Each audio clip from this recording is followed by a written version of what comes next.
Everyone dispersed for a little while. I did take pity on Sam and mind-linked him that Sierra was here, though. I think I am just as excited to see them together as he is, because it wasn't 5 minutes before he was banging through the front door, thundering down the hallway to the kitchen. He actually hit the glass door and bounced off onto his ass because he couldn't stop his momentum before he could open up the door. The look on his face was priceless. I don't think he felt the hit from the door or the floor. Once again, he only had eyes for my friend. The rest of the world doesn't exist for him when she's around. He clambered up from the floor and opened the door slowly and walked to her. He seemed shy for some reason. I still don't know what happened the night she left, just that she left with no explanation. "You're here? How? Why? Where did you go?" "It was an emergency. Would it make you feel better to know that I accomplished everything I needed, and I am here to stay if you want me to?" She looks down and fiddles with her fingers and her new bracelet.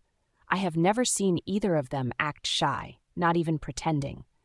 This is so weird, and yet Gina, Lil and I aren't making a move to leave either. "You're here for good? No more leaving in the middle of the night?" She shakes her head. "And you are going to explain the disappearing act?" She nods. He walks to her and wraps her up in a hug, lifts her up and walks back into the house, her face tucked into his neck. Well, we are clearly not going to hear her story anytime soon.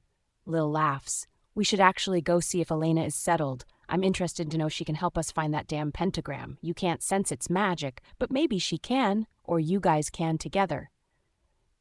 We both nod, then we all get up. As we walk back into the kitchen, Alpha, Reggie, and Osiston come in. Anne is up with Ava and Brett. She's taking this hard and doesn't want to be a distraction for the boys, but Brett is keeping her fed and hydrated. Hopefully Anne will help her process this too. As much as she says she doesn't want people around, she really needs it.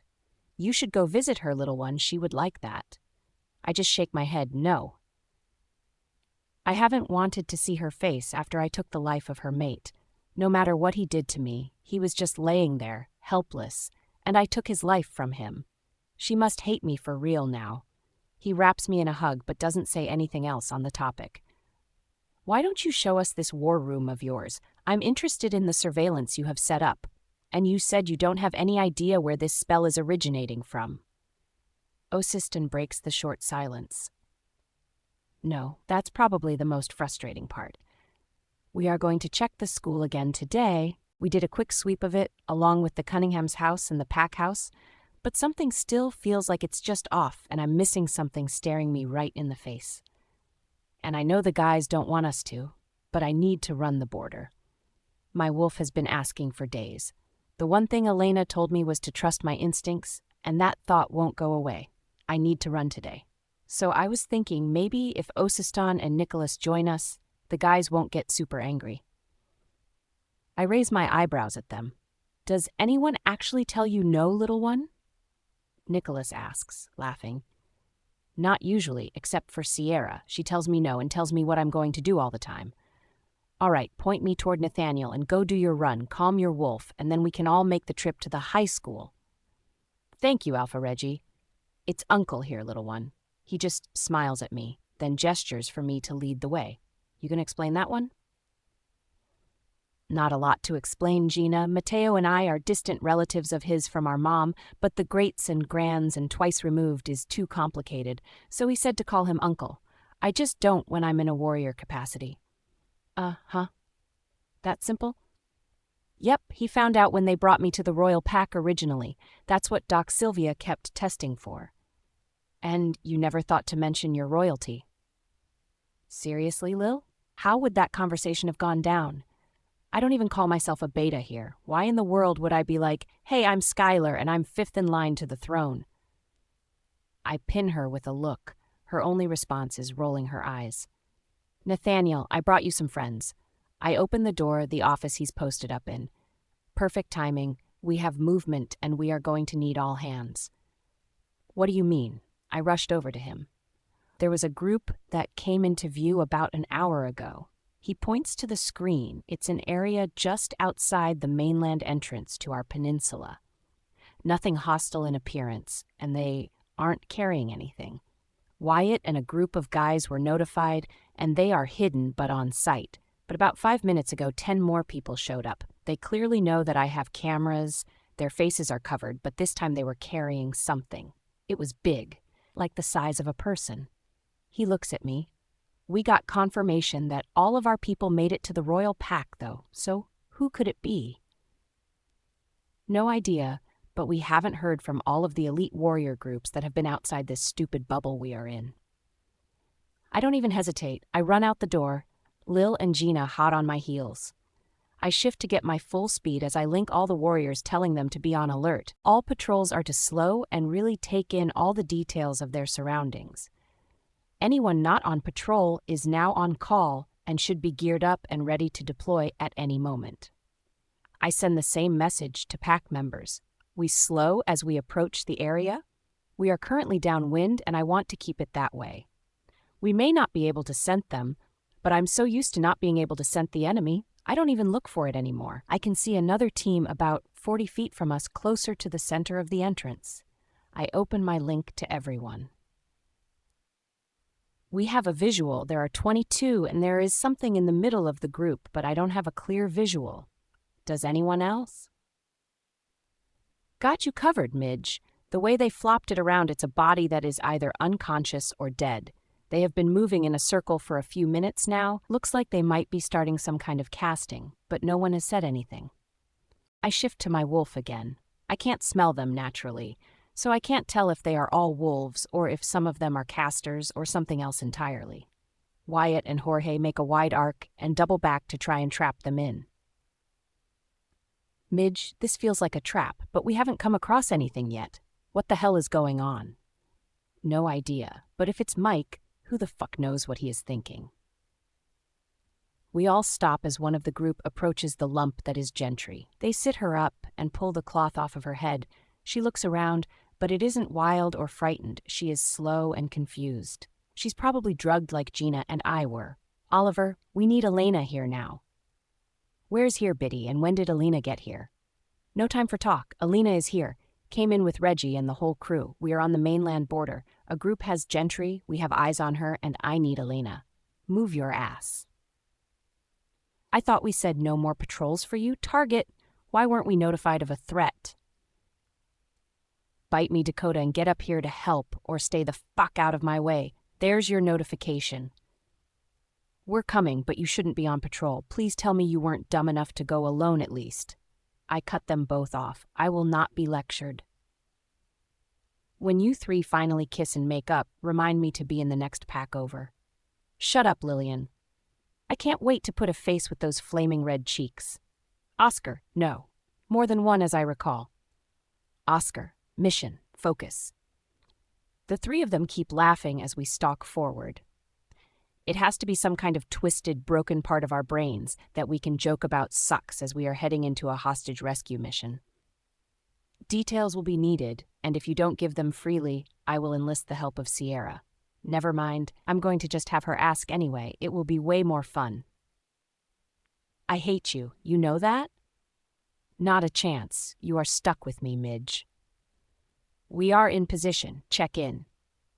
I get confirmation from everyone else. I can feel Oliver and the twins close now. One of them must have carried Elena. They are coming in fast. Nathaniel, any signs of movement outside of this group? No, boss. You look clear from where I'm sitting. Be careful on your approach. It looks like they might be waiting for you. I look at Nicholas and he starts to run. We all follow. The masked group only puts up half a fight, though. They take swings, but I can tell no one is really trying. Stop, I shout, and there isn't any hesitation from my group or theirs. I take a look around and see a familiar build. What the hell is going on? I walk over and rip off the hood. Robbie, what the hell are you doing? It's the only way. No more talk. Get her out of here. She won't survive for much longer, and I know she is important to you. Take them with you, too. He nods at the group around him. What the fuck is going on?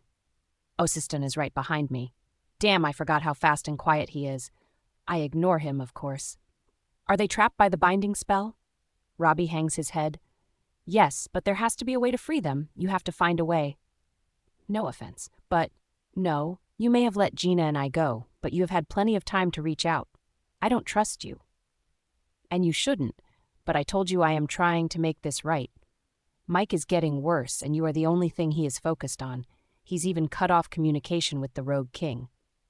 How do you know that? We don't have time for this. He knows a small group came out to do recon on your border. He doesn't know I took her. He points to Gentry in Nicholas's arms.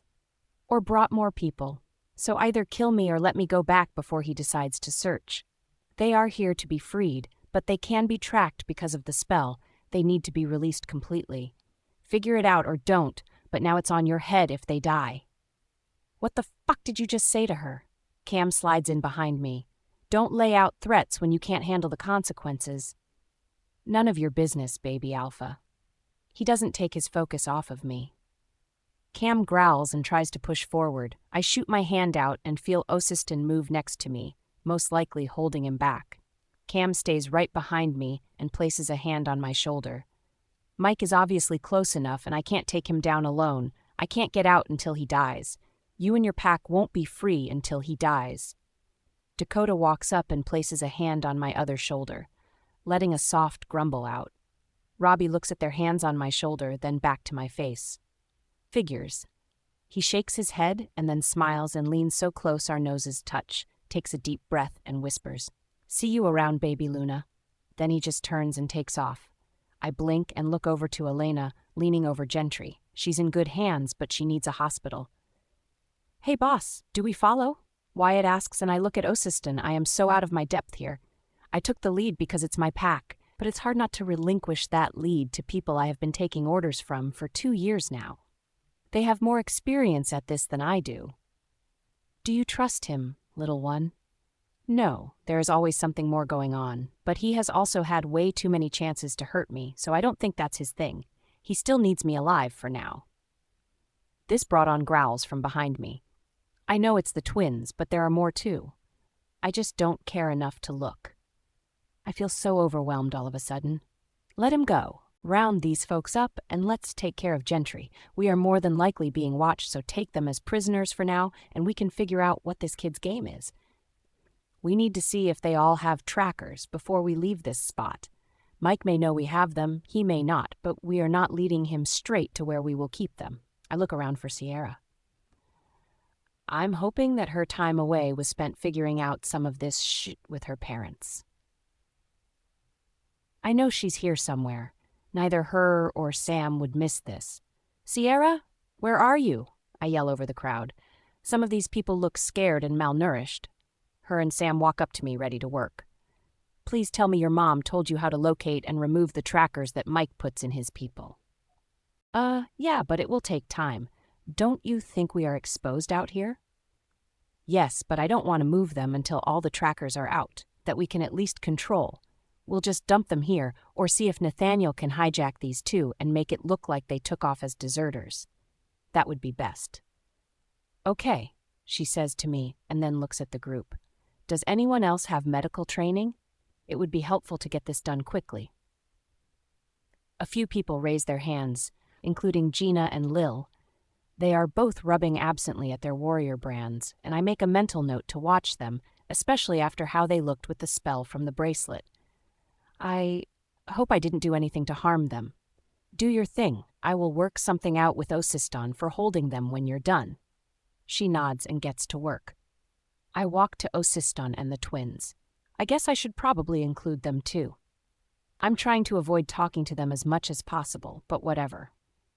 We can't leave them here, but I also think they very well could be a plant for something else, like a Trojan horse.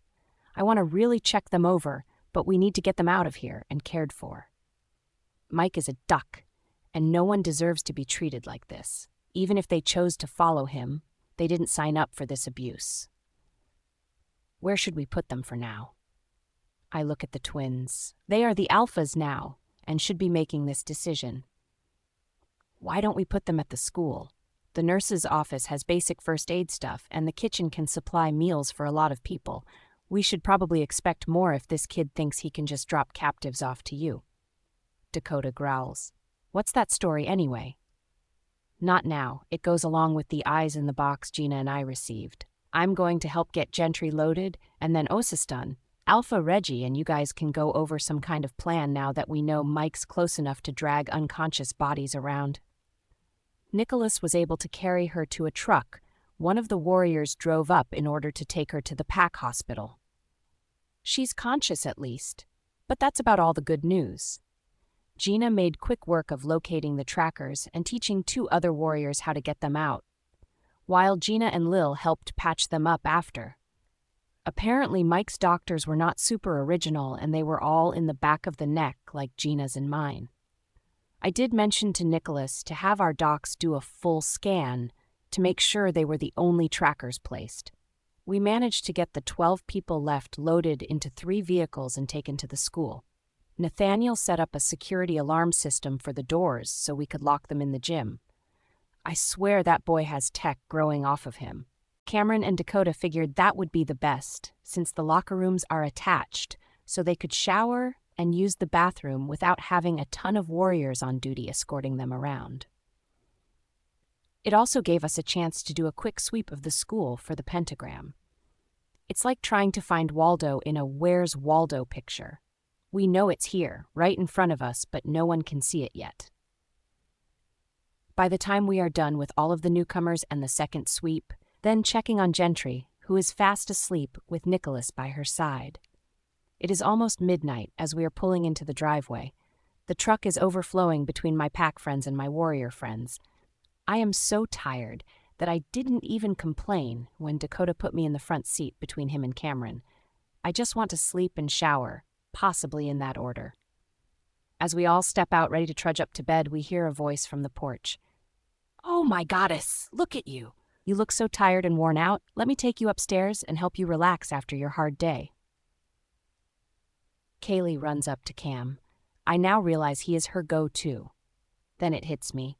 She can tell them apart because they dressed differently today. I didn't see them this morning because I don't do patrols, and they were out early working on whatever it is that they do when I'm not around. I can always tell them apart, so I don't usually look at their clothes for clues. They are both wearing black basketball shorts, but Cameron has a blue t-shirt on and Dakota is wearing a green shirt with the sleeves cut off. "Not now, Kaylee. We have things to deal with. The day's not done. Go home." He holds his hand up for her to keep her distance and walks past her. The rest of us follow. She just stands there, mouth open. I wonder if he's ever told her no or just dismissed her before. We head in and follow Cam to the kitchen, where he surprisingly fishes out beers for everyone, and then we silently follow him out the back door and to the side of the pool, where there is a brick fire pit set up surrounded by Adirondack chairs. I sit between Lil and Gina, who are both still rubbing at their brands. Sam has Sierra in his lap as usual next to Gina. Wyatt drags Nathaniel out to sit with us. He is obsessed with finding this pentagram. I think he takes it as a personal insult that every tech thing he's tried hasn't worked yet, but he's never let us down before. Oliver, Mateo, Cam, Coda are across from me. Someone lit the fire pit for us, so it is glowing and warm. Everyone relaxes back in their seats. My feet don't touch the ground when I do that, and Gina and Lil laugh at the look. It's surreal to be here, though. This is where the Alpha and Luna would entertain their friends, while we preferred the clearing in the woods. We never got to celebrate Oliver's birthday, and Mateo has about 10 minutes.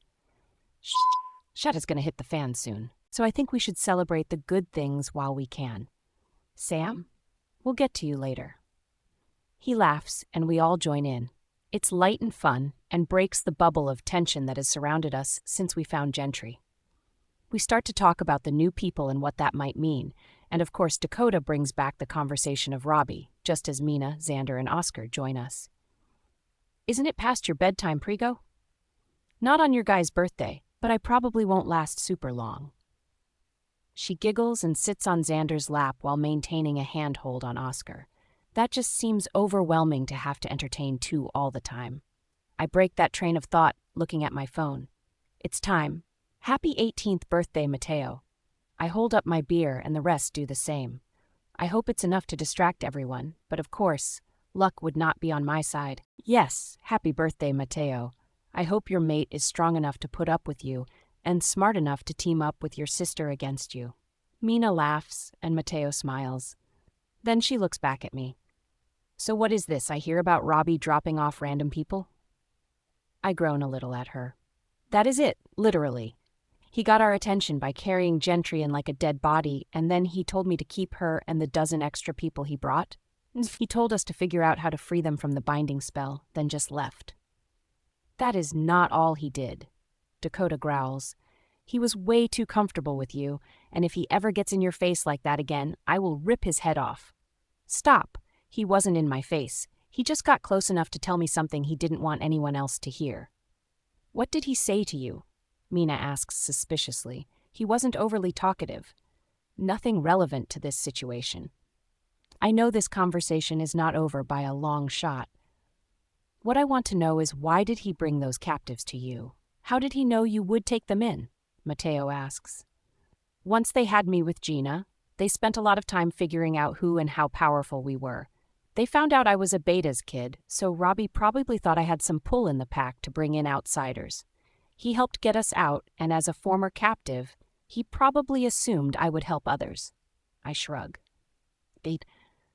So it's safe to assume he'll be coming back then? Oliver sounds irritated now.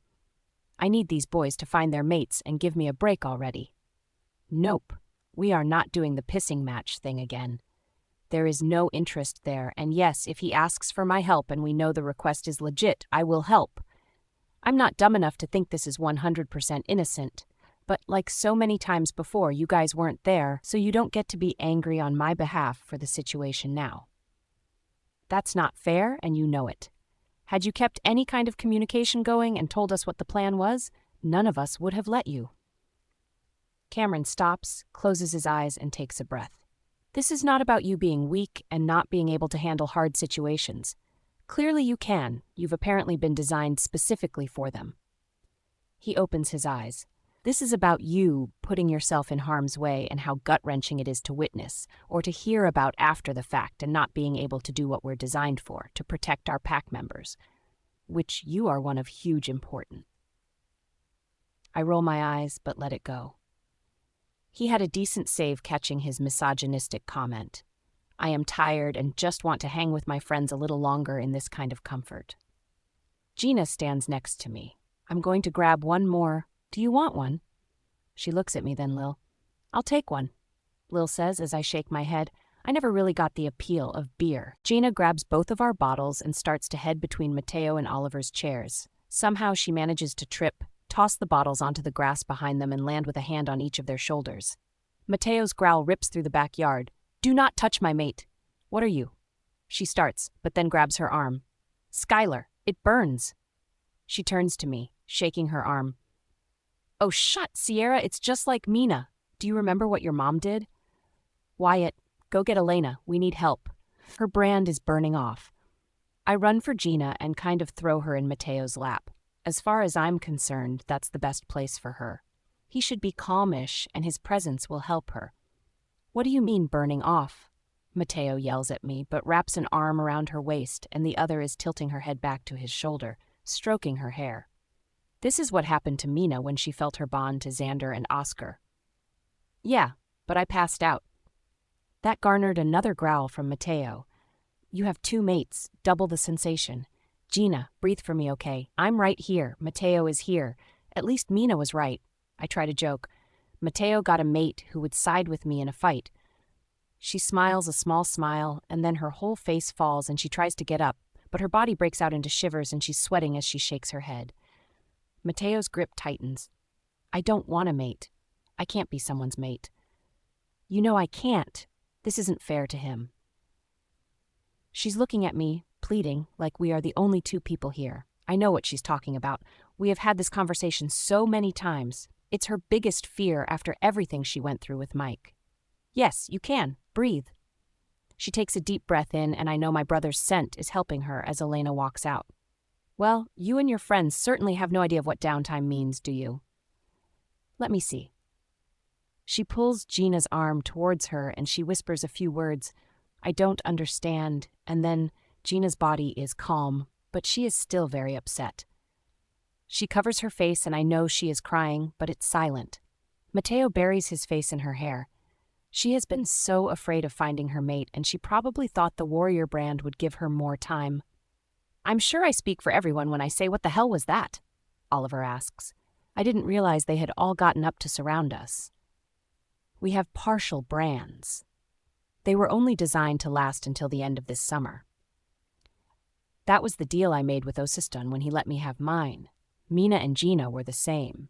The warrior leaders wanted us branded for missions, but we hadn't completed training yet. Mina's broke the night of the Alpha Games, and she was basically in a coma for almost 3 days. We all have thoughts on why, but they've never done parietal branding before or anything like that, so it's only theories. I shrug. I look at Elena. Will she be okay now? She should stick close to her mate until the brand wound heals completely, but yes. I nod. Gina, I'm gonna head up. Matteo will take care of you, okay? Get some rest. No, I don't want this. You know why I don't want this. She's angry and sad all at the same time. This is out of my control. Give it the night, sleep on it, and we can talk in the morning.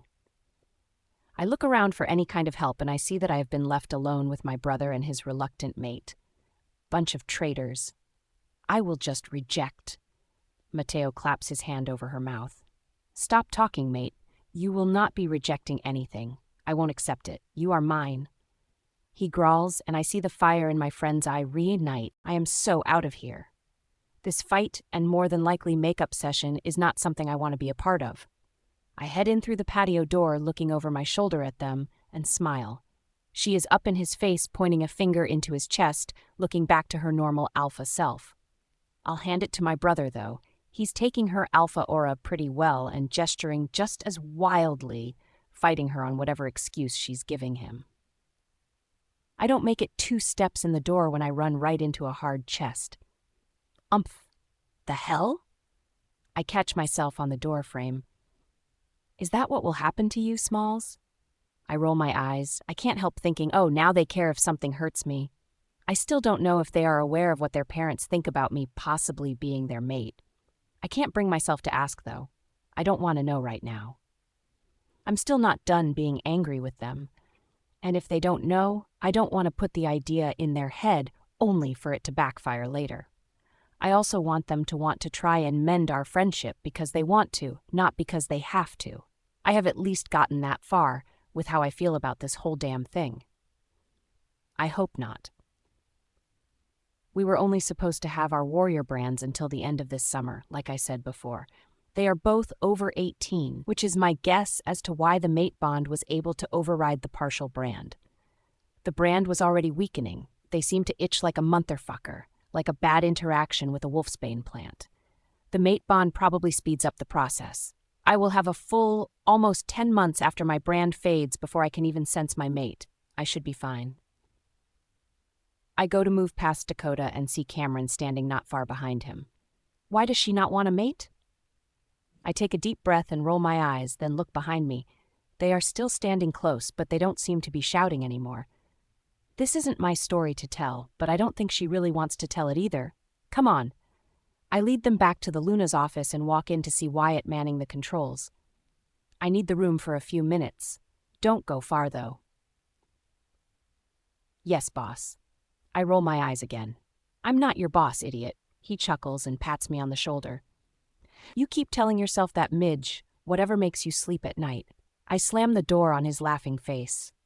Why not use our office, Smalls? You wouldn't have to kick him out. This time I do let my anger show. Are you fucking kidding me? No. What did we do this time? The list is getting kind of long, and I'm losing track. Dakota actually looks sad, not like he's making a joke. I close my eyes, laugh a bit to myself, and then move to sit behind the desk, putting some space between us and fiddling with buttons to give my hands something productive to do. I will probably never step foot in that office again in my life. You called me a traitor, accused me of betraying my pack, took Kaylee's side without even asking me for mine. The one person who literally wants me dead, but can't seem to do the job correctly. I don't owe either of you anything. It's the last place I had a conversation with the only people who treated me like parents should, and when real lines were drawn, even they chose to believe lies. That is all that office will be to me. We're sorry, Tiny. That's all I can say right now. That night is kind of a blur, and the more we talk to Nathaniel and Wyatt and the rest of your team, the more we are beginning to understand why. We will be apologizing for the rest of our lives, I'm pretty sure. Cameron scrubs his face, then looks at me again. At the risk of sounding like a duck once again, though, can we talk about this after you tell us how to help Mateo and Gina? Our beta needs his mate. I just nod because this is how it has always been. I am never at the forefront of anyone's mind except Oliver, who, according to Lucas and Ava, is bound by the moon goddess to do so. My sadness and anger is growing again. Why can't someone just want me for me? Not because I have a talent or skill that they need. I clear my throat and go into business mode. All right, let's make this quick. These are not my details to share, so I will only tell you what I think you need to know as the alphas of this pack. Gina was robbed repeatedly the whole time she was being held. I have told you this, but I don't know if you have the mental capacity to remember. Yes, I had to witness her daily attacks while I was there. It's not something either of us care to talk about. Please don't ask. I can feel their anger radiating, but they show no other signs of losing control. She had an IUD in before she was taken, and no one thought to look, even when she never got pregnant. Mike was very rough and did some damage to her internally. When Doc Sylvia removed the IUD, she said there might be a possibility that Gina can't have kids. It's why she didn't want to be the alpha of her pack or have a mate. It wouldn't be right if she couldn't produce an heir. I am proud of myself for making it through that. We are going to circle back to some of that story, Tiny. What can we do to help Mateo? He needs his mate, and Gina is perfect for him. He needs her to accept him. I don't know, I was kind of hoping when she found her mate it would help her heal. There is nothing normal about any of us, so I couldn't even begin to guess at what to do. She needs time, we both do. Patience from all of you would be helpful. They both look at each other and then nod their heads. I'm going to ask another question. And I know we don't deserve an answer, but we really need and want to know. I'm sure you've already told Oliver. He grumbles jealously, but I want you to choose to talk to us too. I raise an eyebrow in question. He takes a deep breath. I'm not sure if I've ever heard Cam ramble before, but I'm pretty sure I know what's coming. You seemed friendly with that Robbie guy, like there was more with him and Tyler and Mike. He runs his fingers through his raven black hair. Did he, or Mike, did any of them touch you? Were you with any of them as a part of your mission, or when you were captured?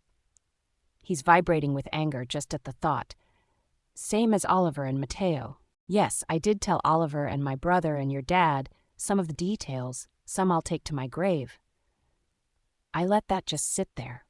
He's right, they don't deserve any answers from me. I'm tired, I need to sleep, and hopefully Gina doesn't need me in the middle of the night. Big changes like this set off her nightmares. Let Mateo handle it, that's his responsibility now. Oh, so you would have me turn my back on people I care about just because someone else is capable of doing the job too? Great leadership skills. I don't even care that I am being a bitch. They deserve so much more. I walk past them into the hallway where Wyatt is leaning against the wall. You good, boss? Yeah. Who's on after you? You've been up far longer than necessary. It was supposed to be Gina, but for obvious reasons, we covered her shift. I'm good, Midge. Nathaniel will adjust the rounds for the next couple days. Go get some sleep. We need you on point for this magic shot. You now have both your witches here, and once Gentry's all healed up, assuming Nicholas will let her, the three of you can figure out this pentagram bullshit so we can take on Mike. That asshole has a beating coming his way. Get in line, warrior. There are several of us who have dibs on that beatdown. Dakota says from far too close behind me. With all due respect, Alpha, handled your Barbie bitch problem yet? No? Good to know.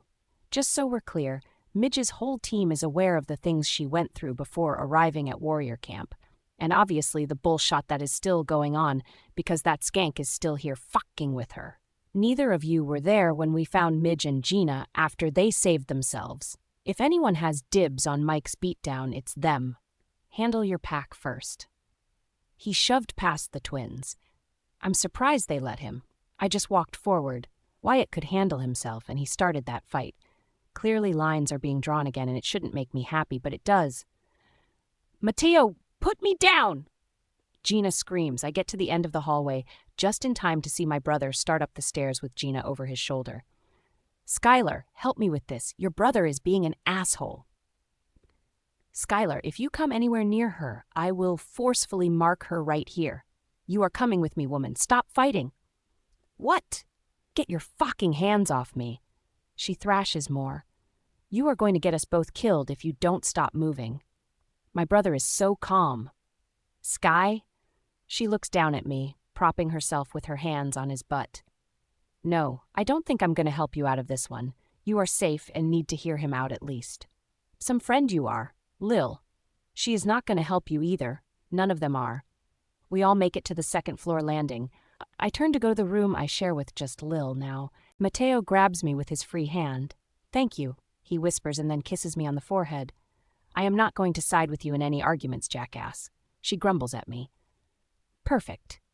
That means you'll side with me. Mateo laughs and I smile at her indignation. Good night, you two. I ignore the twins as I walk away and I can smell Oliver in the hallway, but for some reason I'm a little irritated at him too after the conversation in the Luna's office. He doesn't deserve my own insecurities lashing out at him, so I head in and close the door quickly. Well, that was an interesting end to the night. Lil laughs at me. What did the twins want? I walked over to grab clean clothes so I could shower. They wanted to know what could be done to make Gina accept my brother. Lil laughs hard at that. Have they met her? No one really makes Gina do anything, or you for that matter. Shut up. I laugh at her. We'll see how tonight goes. He had to haul her upstairs, and I refused to save her, so she won't be super happy with me tomorrow. We can worry about that tomorrow. I think her mate will help her. She's just scared. At least it's your brother and not some rando. She can stay here when this is all done. She has a place to call home now. I think when all of that sinks in, she will be okay. I know she doesn't want to disappoint him if she can't have kids, though. Mike really messed her head up with that. Fuck Mike. Better yet, let your brother fuck Mike right out of her. She laughs again. Seriously? You had to put that thought in my head? I don't want to think about my brother like that. It's better than the alternative. I just groan and head for the bathroom. I slept okay, considering Gina was on another floor of the house. I got up early despite going to bed super late and decided to help Lenny with getting stuff ready to take to the school for the wolves Robbie brought over. Lil is already gone, I assume either on surveillance duty or running a patrol. 3 cents hit me as I approach my door. Are you all going to shadow me now? I ask irritated, opening it. Hey, to my knowledge I didn't do anything wrong, so explain or relax, Biddy. Oliver crosses his massive arms, tattoos flexing, making him look like the scary protector he is. It's nothing. I'm not in a great mood this morning, sorry.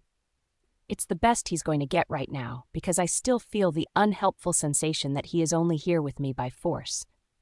We wanted to tell you that we finalized everything for our dad's celebration. We didn't want to do it on Mateo's birthday. Reggie agrees. Cam starts. We are going to do it in the morning and want you to sit with us and Mom. I think other than Mom, you are his favorite person, and you should help us send him back to the goddess. Coda finishes the statement. I had the very dark thought I already did float through my mind, but I am keeping that to myself. I don't want them to have more ammo for thinking I'm a traitor now. Instead, I said, sure, then walked past them, down the stairs, and headed toward the kitchen. Elena is there helping to get things ready to take over to the school. She said she could add some things to their food to counter some basic spells that were probably cast on them. Here's some breakfast, Skylar. Eat up. No more losing weight for you. Lenny scolds me, and I roll my eyes playfully at her. Okay, I'm here to help. I groan as the screech filters in from the front door. I head over to Elena and Lenny, packing up totes full of supplies as far from the hallway entrance as I could be. What can your future Luna help with today? She asks, walking in the room like we aren't in the middle of preparing for war. You aren't the future Luna, and you can help Lenny carry supplies to the school. Our new residents need them. Oliver says, not looking at her. That's Omega stuff. I was thinking more along the lines of signing documents or planning for the party after the Alpha's celebration. She smiles as if she is brilliant. We are about to be under attack. There are no Omegas here to help, and all pack members should be willing to participate in giving aid to people who come to us in need anyway. Cameron looks at her like he's never seen her before. The only people who are here are warriors who stayed to fight and protect the pack. If you weren't planning on fighting, I don't know why you chose to stay instead of evacuating. Dakota shook his head. No one said anything about a party either. We don't have time or supplies for that. What about the ball? She actually sounded horrified. We're still having the ball after the trials, right? I had to step in here. She's an idiot and I feel dumber being in the same room. No, the trials were bullshot to begin with and we lost our alpha due to equipment that was sabotaged. I pin her with a glare. All focus is making sure our warriors and lands survive the fight coming at us. So either be helpful or lock yourself in your house until it's all over so no one trips on your being in the way. She growls at me and starts to say something. She's right, Kaylee. If you aren't going to fight, you will get yourself and or someone else hurt trying to protect you. Go home. Cameron repeated his words from last night. If it is that dangerous, I should be here in the pack house where I will be the most protected and the safest. I will just go grab some things and be right back. No, go home and stay there. You will be in the way here. We are trying to save this pack. There is no room for you here. Oliver starts to raise his voice. Didn't Mateo just find his mate? I will just take her room since she doesn't need it. She shrugs and smiles, thinking she found a workaround. First, where did you get your information? Second, there isn't a room available, I responded. Everyone in the pack talks when someone gets their mate. She looks guilty. Were you stalking the twins? I ask, a knowing smile forming on my face looking at both of them. They really thought she was harmless. No, of course not. I forgot something and came back to get it, and I heard voices in the back and overheard Mateo say he found his mate. Bullsh. But I'm not arguing with her anymore. There is no room, and I think you have done enough damage to the people who do live here. Go home. I growled at the last part, and thankfully no one stopped me or corrected me. Before she could spout any more stupidity, we were joined by Alpha Reggie, Kyle, and my dad. The three of them looked around the room, and I'm sure felt the tension. We completed our rounds of patrol this morning. You are doing a great job, little one. The warriors have only been able to praise your work. Thank you, Uncle Reggie. I looked at Kaylee and winked. Her jaw dropped. We should have everything ready for Lucas's celebration by the end of the day. Will you kids be done with all of your shifts by dinner? I think the Luna wants to see you tonight. Kyle asks. I could go see her now if she needs company. No, girl. Did you not hear? We are preparing for Alpha Lucas's celebration. She won't be available until tonight. I think my eyebrows shot off my face. My dad just told Kaylee off. Something has got to be in the water right now. He doesn't look at me, though, which I shouldn't be surprised about. Have you heard how Gentry is? Cameron, always the peacekeeper, is trying to take the focus off of the unwanted person in the room. She is healing well, but that is due to the combined work of our healers and Elena here. Reggie pointed to the witch standing next to me. Like any of your pack mates would do for you, I am just taking care of my coven leader, Your Highness. My dad's head whipped around to stare at her, his eyes glazed over and a rumble sounding in his chest. Then he pushed past Kaylee and took off. What the hell? She screeched. Fucking rude. Oh my, Elena said behind me. I turned to look at her holding her chest. Are you okay? I moved closer to steady her a bit. I don't think I have ever seen her unnerved before. I think so. We need to go. There are things we need to do for tomorrow as well. She grabbed a tote. Lenny followed her lead, giving me a wary look as she passed. I grabbed a tote as well. As any one of us predicted, Kaylee did not follow. But we didn't make it too far outside before Cam, Coda, and Oliver caught up with us and snatched the totes out of our hands and put them in the back of the truck, offering to drive us over there. I guess they are planning to give me 3 shadows today. The refugees were mostly women and a couple of men. They ranged in ages close to mine, all the way to a woman who coil not have been much older than 40, but she looked so tired and weak. One was a witch. The rest were wolves. Mike is affecting so much more than just our pack to get to me. Elena must have sensed my inner guilt. I know the guys did, but they've been smart enough to keep their distance. The twins must have told Oliver about our conversation, because he is sticking to them and giving me my space. And by giving me space, they have made a 10-foot radius around me the whole time we have been here. Don't you, for 1 second, feel bad about this situation. The Rogue King and this Mike kid may have been looking for you. Don't argue, it's you they want. She holds her hand up. But they started this process a long time ago, long before you started showing signs of power. You are helping to set them and many others free. This is not always a pretty process. She gives me a side hug, which is rare. She's not one for affection. Sky! We need you. I think we found something, but I need your help to confirm it. Sierra comes running in like the tornado she is, Sam close behind with a couple other elite warriors. I look at Elena. Go, child. Lenny and I can handle this. What is it, Sierra? We need to get to the pack house. I need Nathaniel. Why didn't you just go to him first? I ask, but we are all running out to the truck with her. Like I said, I need you too. We all hop in, and Cameron takes off. I have been doing research with my dad since I have been gone. My mom has been trying to figure out your abilities and what has been happening with the warrior brands breaking. But when I told them about what I was noticing in your pack, my dad started looking into magic from the practical side. Totems, plants, stones, crystals, all of that stuff. He was helping to look for gentry when he came across herbs that can be used for mind control and make people susceptible to suggestion. She stops to take a breath. Okay, I think I'm following you, but what has you so excited now? Well, we came across a spell that sounds like the one that Mike was using on his warriors. There's this star, and each point is made up of different plants, and then a spell is cast. She waves her hand dismissively, like that part doesn't matter. Then a candle is lit, and another spell is said to keep it burning in the center of the star. Well, that sounds an awful lot like this fucking pentagram we have been looking for. Did you and your dad figure out where it is or what plants were used? Oliver asks next to her. That's the thing. You guys have looked everywhere for this candle and pentagram, even used Nathaniel's heat sensors, but what if the pentagram isn't small at all? What if it is so large it's easy to miss? What do you mean? How does something big go unnoticed? If it's literally a part of the pack lands. Her eyes widen and sparkle. We pull up to the pack house and she literally pushes everyone out. Then we are all running toward the Luna's office. Nathaniel! She yells his name down the hallway like she did mine. He comes blasting out of his office, ready for a fight.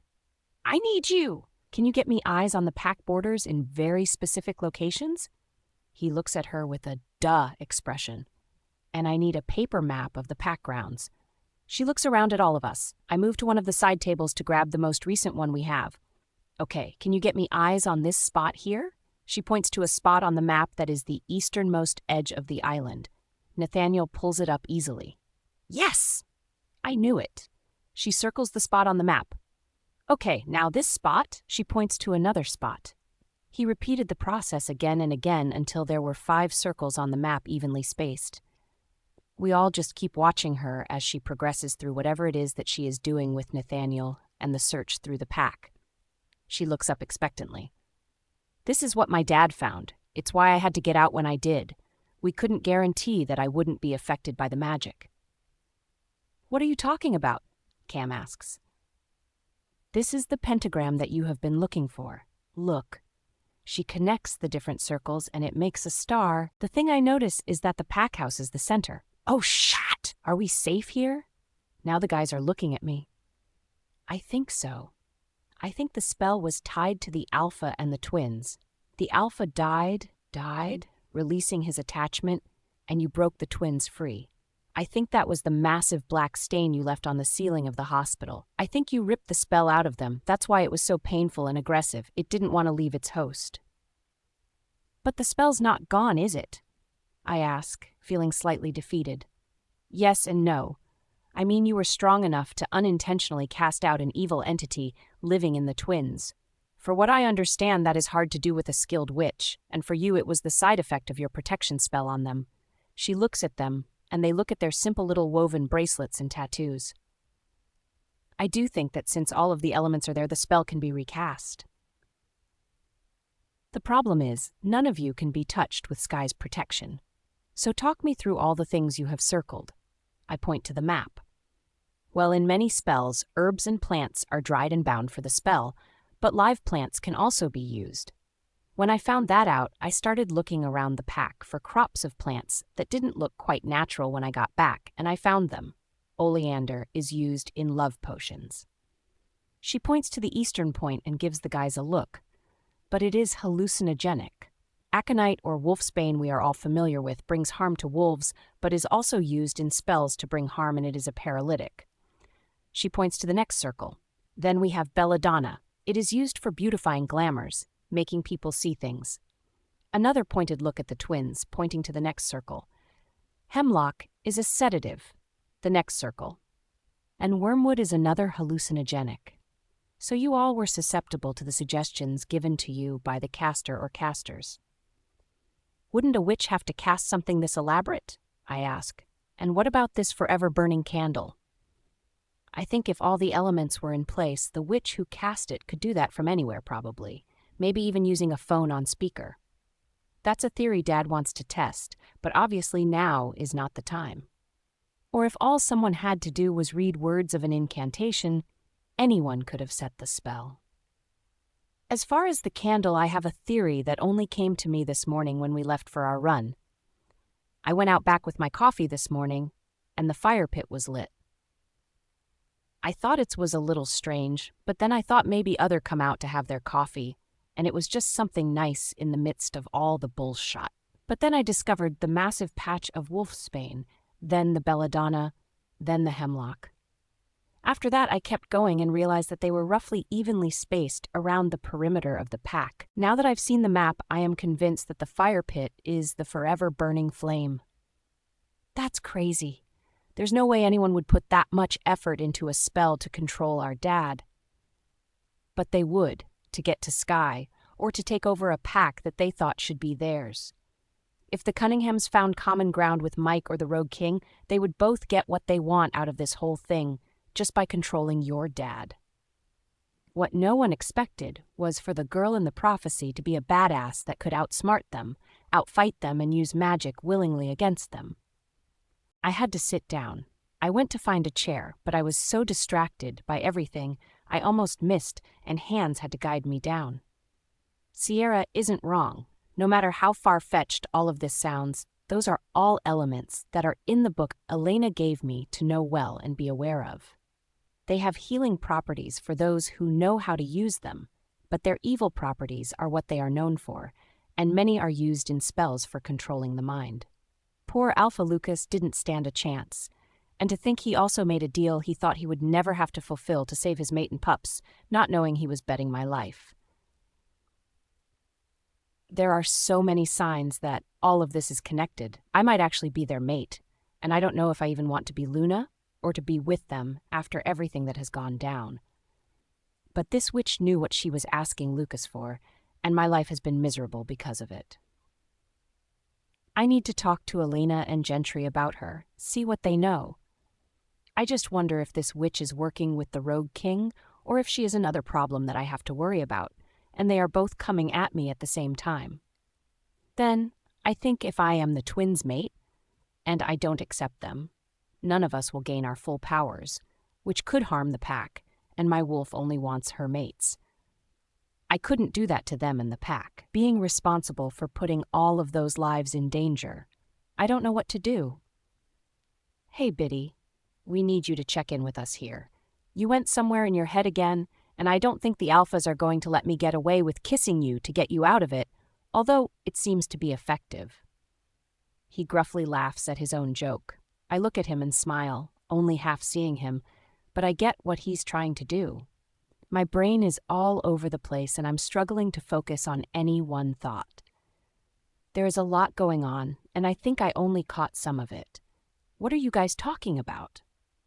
Dakota asks, squeezing my shoulder, and I laugh a bit. For being the leaders of this pack, so many people have left them out of things. I told them about the prophecy Reggie told me. I'm not ready to go down the rabbit hole their parents sent me on a couple days ago, if they haven't already been told that version. I imply there's a witch, most likely, working with the Rogue King, and that with my connection to the royal family and showing signs of multiple extra abilities, he thinks I'm the one the Rogue King is after. This much I think they know, or have at least figured out with the little they have been told, but it's worth clarifying. The spell that was created on the Pack lands, controlling your dad and you guys to different degrees, is not just some small thing for us to deal with. It is literally the whole Pack. What I am curious about is the fact that we were told not to enter the pentagram or touch it. Well, we walked right in unknowingly, so how come some Pack members were affected but not all? And my team hasn't had any problems. I don't think the spell was completed before we got here. We all saw the change in Lucas and Kyle, and even you guys. I look at Cam and Coda. It was gradual. I don't think I really noticed until the night you all accused me of betraying the Pack in the Alpha's office, even looking right at concrete evidence to the contrary. They both winced. And why was Oliver and Sam basically spared from the effects? That's what I can't explain. Yet. I do think for you and your team, it's your warrior brands. It probably has the same kind of protection the bracelets you made have. You came in protected, same as Alpha Reggie and Warrior Brogan and all the Royal Pack members. Elena would have natural protections against curses around or on her all the time, but somehow the control spell was targeted and used to manipulate the Alpha and the rest of the Pack through the Alpha command. And obviously some people were deemed more important to manipulate than others. Sierra is talking at the ceiling, organizing her thoughts out loud. Or maybe because Sam and Oliver have always been focused on you as a priority. I mean, no one can argue the connection you and Oliver have, that's apparent to anyone with eyes, but you were also able to remove the spell or curse or whatever this is from all of them, which says something about your raw power. Well, we know the how, and we all suspect the who. Speaking of which, has anyone seen Kevin? I haven't seen him since the accident, and he doesn't usually leave Kaylee to her own devices for long. Oliver asks, quickly changing the subject, hearing the rumble coming from both the twins. A chorus of no's mumble around the room. And it still doesn't explain what we need to do now that we are inside the pentagram we aren't supposed to be in, and could possibly be powering, how to get rid of it and set the Pack free, all while being ready for Mike and his goons who are close enough to get to us on foot without shifting. I rub my temples. I need to talk to Elena and Gentry. We need to be ready for a fight, and I think I may need to go out as bait again. Absolutely fucking not! Cam and Coda shout in stereo on either side of me. You may not have a choice. I am never alone, and if we are implying that Kevin is the link between the Pack and the Witch, or the Rogue King or Mike, if they aren't all the same problem, then someone would know I am never with less than 2 people at all times. When Mike took me the first time, he waited until I was alone. Mina and I spent tons of time with them, but it wasn't until she appeared to not be able to go that he did anything. It's still a hard no, Smalls. If you are as important to the Pack and the kingdom as everyone seems to think, you don't get to just wade into danger hoping you can get out on your own, or any of us can get to you in time. He holds his hands up. I know you have gotten yourself out of everything, but you can't do anything reckless. You are important to all of us. You have to wait until we have at least gotten rid of the fucking pentagram spell anyway. Please just think through and talk to us before you do anything crazy. It's the most logical I have heard, Dakota, ever. Yeah, I feel like lots of decisions were made about all of us for our own good or safety or whatever, but I feel very in the dark, and I have a suspicion that you are still holding out on us, Tiny. I think you're right. There are still a lot of pieces missing from our puzzle, but we can focus on the pentagram and the elements that are powering it. We need to know how to blow out the flame and get rid of the plants making the pentagram, and I'm sure it's not as easy as throwing some dirt on the fire to snuff it out and dig up the plants. You're probably right. Let's see if Mateo and Gina have surfaced and then fill everyone in. Someone might have an idea of what to do before we bother Gentry. Sierra says, and I feel a little better having some knowledge, even if we don't have anything to put into action yet. We talk a little more about the plants and what they look like so everyone in the room is aware and on the lookout for them, because Sierra is convinced there are probably protection spells around the patches of plants to keep people from accidentally destroying them and harming the spell when Lil walks in. "Hey, I heard there's a team meeting. What did you find out?" "Who told you there was a team meeting?" Nathaniel asked, laughing. "The three of us are here, Wyatt is running, and Gina is practicing procreation."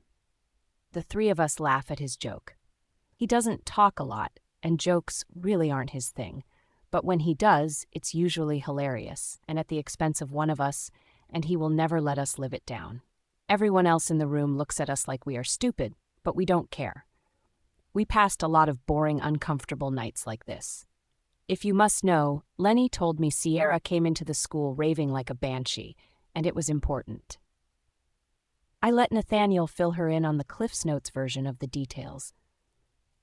Instead of killing the flame and all of that stuff, which sound like a shot ton of work to me, can we repurpose the thing into something that could protect the pack? Has anyone asked Elena or Gentry about that? We all just stare at her. It didn't even cross my mind to make the thing work in our favor. That was one of the first things Elena taught me. Magic isn't good or bad, it's the caster and the intention behind the magic that is good or bad. "You are brilliant. I could kiss you." We absolutely read something about harnessing power used against us for our own purposes, but it looked complicated as hell. Oliver looks from me to her with his full-blown, panty-dropping smile and eyes brighter than I have ever seen them before. Well, if I get the same reaction Sky did, I'm all in, 'cause we can't feel a thing. Bring it on, big guy.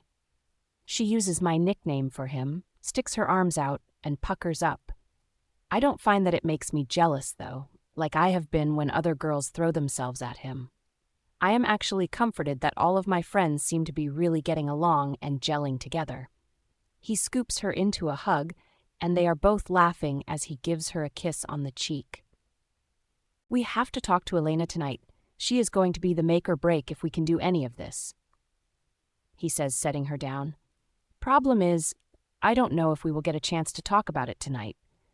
Mom wants to see us all, and we really need to be there for her. I don't know how she is dealing with losing her mate. She hasn't really spoken to anyone but Brett and Lenny." Dakota sighs. My stomach drops. I have to tell the twins that it was me. They need to know what happened to their dad and that he chose to go his own way. Then I feel irritated with myself because I still care how they feel. If I am being honest, I never stopped. Even if they were under a spell, they didn't or couldn't fight hard enough to just choose me when their backs were against the wall, and this is what hurts the most. Oliver will always choose me. I never have any doubts. Even Sam was able to side with me at that moment. If they are supposed to be my mates like their parents think, shouldn't that connection or pull or whatever be enough to override anything? Shouldn't I have zero doubts in them? Ugh, I really don't like all of these emotions. Well, we celebrate the passing of the Alpha tomorrow, then we celebrate my ascension into adulthood the next day. Sam beats his chest, and just like that, my negative thoughts vanish into other problems for other days. We all contribute thoughts to a notebook that Nathaniel has, with every question we could all come up with for Elena and hopefully Gentry whenever we get the chance to ask. Once we are done, we decide we need to have as much information as we can for the witches to work with. We divided up the task of documenting the plants that make up the pentagram tips, making sure to note anything unusual along the way. As we are leaving, Mateo and Gina walk down the stairs. I can't read her face, but my brothers tells me I have a new sister, and I could not be more excited. I run up to her and wrap her in a hug. We don't need words right now. I know that she is scared out of her mind and is so unsure of the future that she doesn't want to risk anyone else's. But she is making my brother so happy, and I know he will do everything in his power to erase the memory of her time with Mike. I hope she feels that in my arms. She is home for good. I'm so excited to have a sister, I whisper to her. Then I let her go and move to hug my brother. Congrats, big brother. You are one lucky man. Don't congratulate me yet. I still have to convince her to let me make it permanent, but for now she isn't rejecting me, so it's a start. He smiles at me. What fun would it be if she didn't make you work for it? I wink at him and move back to my friend. We have been busy while you've been, well, busy. Okay. I fill her in on the day's events and what we are up to now. Gina doesn't disappoint. She jumps right in. Like me, she likes to have something productive to do to take her mind off of the hard, emotional stuff for a little while. It helps to process if we can step away for a bit. She volunteers to help us with the documentation, and it makes me ecstatic when she chooses my brother as her partner. Lil grabs Oliver, who is reluctant to leave me until both twins tell him to pull his head out of his ass, and they are actually capable of watching over me. To which he replies, it only takes one of him. Sam and Sierra take the 4th point, and Nathaniel sends coordinates for the 5th point to Wyatt and tells him what we are up to, and then heads back to his surveillance center acting as go-between for all of us. We collect samples of each plant very carefully, take pictures and measurements of the crop that is growing and the area surrounding it. I don't know what information Elena will need, and I don't want to be delayed because we missed anything. The twins and I decided to take the wolfsbane plant. I don't want anyone else to have to come into contact with it, and I know that I can heal from it quickly. I can't willingly put them in harm's way. And I know all of these plants are poisonous, but wolfsbane is the worst. As we moved to the area Nathaniel directed us to, I noticed magic traces in the air and slow down. We had shifted to get out here quickly, but I forced my wolf to shift back to protect her from anything still lingering in the air that might harm her. "What is that?" Cam shifts and asks me. I look at him and then slam my eyes shut. He is completely naked, and I don't know how I feel about the sight of him right now. "You still afraid of a naked man, Tiny?" Dakota is right behind me. "Afraid? No. Do I go around checking out naked people?" Also, no. Most of us have learned to shift and keep our clothes intact, so it's not something I'm used to. My eyes are still squeezed tight. It's been a really long time since I have been in the middle of a twin sandwich like this. I don't count sleeping, because I could lay next to any of them and sleep like the dead. Why does that thought actually make me happy? Cam rumbles way too close. "Nope, we are not doing this. You do not get to flirt with me like this, like one of your rando girls to give you your shocks fix." I step away from them, eyes still slammed shut. I am so grateful for my enhanced senses. I don't need to see to move away from them. "Our shocks fix? Is that what you think you are, Smalls?" "I don't know. All I know is that you all had a hard time keeping it in your pants before I left for training. I can't imagine it has gotten any better since then. You even slept with Kaylee, the one person who hates me the most and has done the most to hurt me. We haven't been with anyone since you left. Don't believe all of the rumors you hear.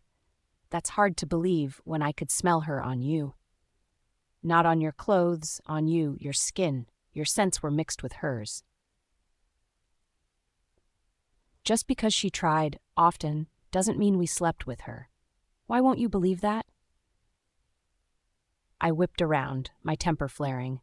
I don't care that they are absolutely gorgeous specimens and completely naked, showing off every cut line and curve of muscle that they have earned from serious training. They both take a step back from my glare. Good, they should be afraid right now. My wolf is going feral in my head, trying to break free to teach them a lesson. Falsely accuse anyone of betraying their pack recently? Why would I trust the people who would choose my enemy over me? Who were so blinded that they couldn't see the truth staring them in the face? You chose her. According to everyone else, including both your parents, I should be your everything, your only choice, but they are all wrong.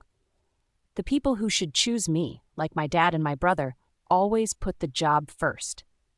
Unless the choice is between Sierra and I, Sam chooses me. Oliver chooses me every time, no question. Even knowing I was the enemy that Mike wanted, Robbie chose to save me, risking his own life. They both are breathing heavily, jealousy and anger radiating heavily off of both of them. I have never really talked about how my placement in my friends' priorities makes me feel. I can feel the tears starting to fall, and I turn quickly to hide them. They don't get to see the pain they caused. I can't let them see my weakness, because they are my weakness. They always have been. I love them, and not even my warrior brand can stop the feeling like I wish it could right now. I take a shuddering breath and move forward, distracting my thoughts by looking for magic and heading straight for the wolfsbane. We have a job to do, and I think that was enough emotional dumping for one day. The twins shifted into their wolves and came up to walk beside me. Their wolves are an interesting combination of mirror images and inverted colors. Cameron is dark gray with a light gray triangular patch on his chest and at the tip of his tail and ears. Dakota is light gray with the dark gray triangle and tips of his ears and tail. They are both so massive that their shoulders are almost the same height as mine on all fours. They walk so close to me that I am brushing their sides with my whole arm as we walk. I hate that it is calming. I don't want them to comfort me when I just want to be mad at them. They don't talk to me through the mind link, though. There isn't anything that they can say to me. It's a point they can't fight. It is late afternoon by the time we get all that we need and talk to the other groups, making notes of what we found that is similar and different from each site. We all meet in the backyard of the pack house and just stare at the fire pit that is still burning. The flame is small and inconspicuous, so no one would really notice or question it if they walked by the kitchen and looked out the window. And no one really sits out here during the day. The idea was brilliant. Place the heart of the spell right under their noses and keep everyone busy with other tasks and projects, and the Omegas who would normally handle it were probably Alpha commanded to leave it alone and let it burn. Now that I'm standing here and really paying attention, I can feel the power flow off of it in waves like a heartbeat. Can anyone else feel it? I ask the group. The twins have still not shifted back or talked to me since I told them off. They are just sitting next to me, their wolf's faces showing no expression. I can feel the magic, but not the pulse, Oliver says, and Dakota's chest rumbles. Jealous? I ask and get no response from him. Hey, Ava, Sierra says, looking over my shoulder. I spin around to see the former Luna. She seems so small and frail, but there is color in her cheeks. She's trying to hold on. She looks at me, tilts her head, and tries for a weak smile. I walk into her embrace, letting the tears fall again. My sweet girl, I'm so sorry I left you alone with this. I didn't think it would be this hard. We talked and planned and did everything we could to make the pain as minimal as possible. How are you doing? That was far too much to ask, but there was no other way. She whispers into my hair. She wraps her arm around my shoulder and leads me in, not giving anyone else attention. I can feel the stares, and I don't know how much of what she said was heard by them, but it was enough to know that I was involved with his death. We head to the formal dining room, where the head seat has been left empty, but a single red rose is placed where his plate would have been. My dad, Brett, and Kyle are all here waiting by the far wall. Alpha Reggie, Luna Ann, Xander, Oscar, Mina, Nicholas, Gentry, Elena, and Osistan are all standing behind their respective chairs. She sits me in the seat next to hers, wordlessly, takes her seat to the right of the Alpha's chair, then everyone else files in and sits. The one major difference is that my dad, Brett, and Kyle take their boys and move them up the table into their former places, opting to sit towards the middle of the table where the boys used to be. Mateo doesn't let go of Gina's hand and sits her next to him as he takes his place next to the twins across from me and Ava. Sam does the same with Sierra, sitting next to Gina, and even Oliver moves Lil up with him, sitting between her and I. They have been talking in low voices and animatedly, well as animated as my broody gamma can get since they got back. I wonder what they found? Just as everyone gets settled, food platters are placed, and Ava takes a deep breath to speak. Thundering footsteps proceed from the front door after it is banged open. All of us jump to our feet, ready for a fight, and then a blonde tornado flies into the room. I am so sorry for being late. She moves around towards the twins. I didn't realize how early you would be having dinner tonight. Thank you so much for waiting for me. Lil scoffs, and Kaylee glares at her as she moves towards the empty seat at the head of the table. The only empty seat at the table. The growl that comes from Ava as Kaylee reaches for the chair is one I have never heard her use before, and Kaylee stops in her tracks, looking terrified. We weren't waiting for you, Kaylee. Dakota starts. This dinner is for family and close friends of our father. Cam finishes, gesturing around the fully occupied table. Everyone who should be here has a seat already. You can see yourself out. But I want to be here to support you. It's what a good Luna would do. She simpers and reaches for Cameron's arm. He pulls away before she can touch him. any Lunas that should be here are already present." He and Dakota shot me a sideways glance that was so quick I might have imagined it. "Good evening." "But your alphas asked you to leave? Do you need your betas to show you out? Or can you follow simple instructions and find the front door on your own?" Gina growls darkly at her. With her head turned like that, I can see the mark at the base of her neck that was so not there before we went on our plant assignments today. My brother has the biggest shot-eating grin on his face at her comment, and I can't help but smile at his happiness. Even being mated to a beta, her alpha aura is strong. We all just stare at her until she gets the hint or just can't think of any other excuse to stay. No one moves until we hear the front door close behind her. The rest of dinner was bittersweet. Ava started by saying a few words about Lucas as an alpha, a mate, and a father. She hinted at things he went through and what brought him to this point. She even thanked me for helping make his journey back the moon goddess as painless as possible. Many tears were shed until Alpha Reggie started to fill his plate and tell us when he first met Lucas, which involved them getting stuck in a human town, naked, because they couldn't shift back and trying not to get caught by human police. We all laughed hard and then followed suit and ate and drank and heard and told our favorite stories about him. The night got lighter and happier as we talked about him. We all called it a night around 10, since his celebration was start at dawn. All of the pack warriors were working until midnight, and then elite and royal pack warriors were going to take over patrols so they could attend the celebration. I hug Mina, Oscar, and Xander, who have been staying in their room. None of them are going to risk Mina getting hurt if an attack comes while they are here. She is carrying the future of the royal pack, and if Mike and the Rogue King and this witch are coming after me because I have royal powers, what would they do to her, putting another layer between them and the throne? Brett wraps an arm around Ava after she hugs everyone and leads her to the elevator to go to the alpha floor.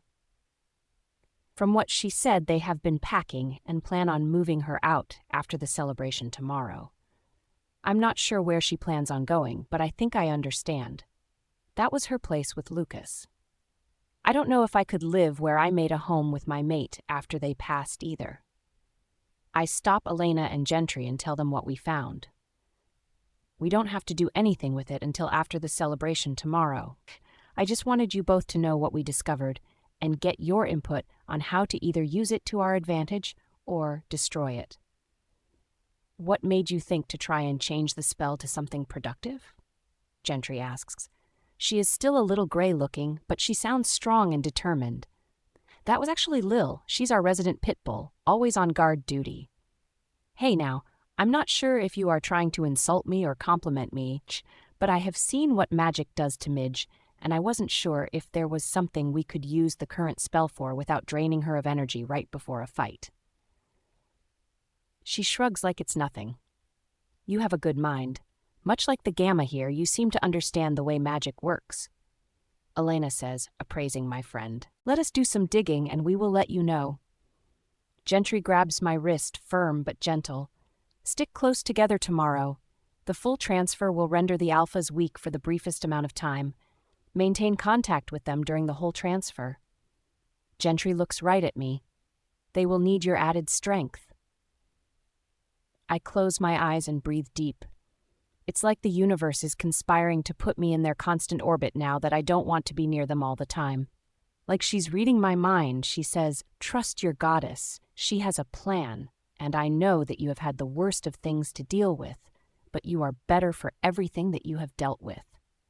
I just nod, no matter how frustrated that simple thought makes me. Nicholas wraps Gentry up in his arms and guides her away, I'm sure to rest more.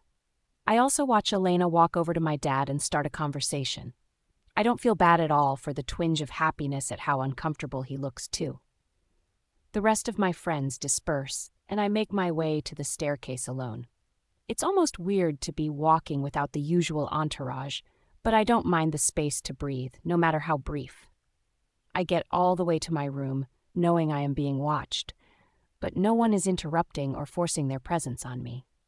I take a shower and climb into bed, not waiting for Lil, Her and Oliver were in a deep conversation when I left, or at least appeared to be. My dreams were all over the place. I started back in Gina's in my cell, but this time I was alone. She got out safe and found my brother. I strained against the cuffs like always, and for some reason, this time I was able to free myself with my own strength. I traversed down a hallway I have never seen before and out a giant metal door. I saw Tyler fighting through a sea of tall grass that kept whipping at him, and he just fought and fought, shouting something to me, but I couldn't hear. Then Robbie was throwing some kind of stone at me, but not hitting me. They sparkled as they flew through the air, but I couldn't see what they were, and they disappeared as they hit the ground. Then, Luna Ava was trapped behind a wall of fire and screaming for Lucas, but Brett was holding her back.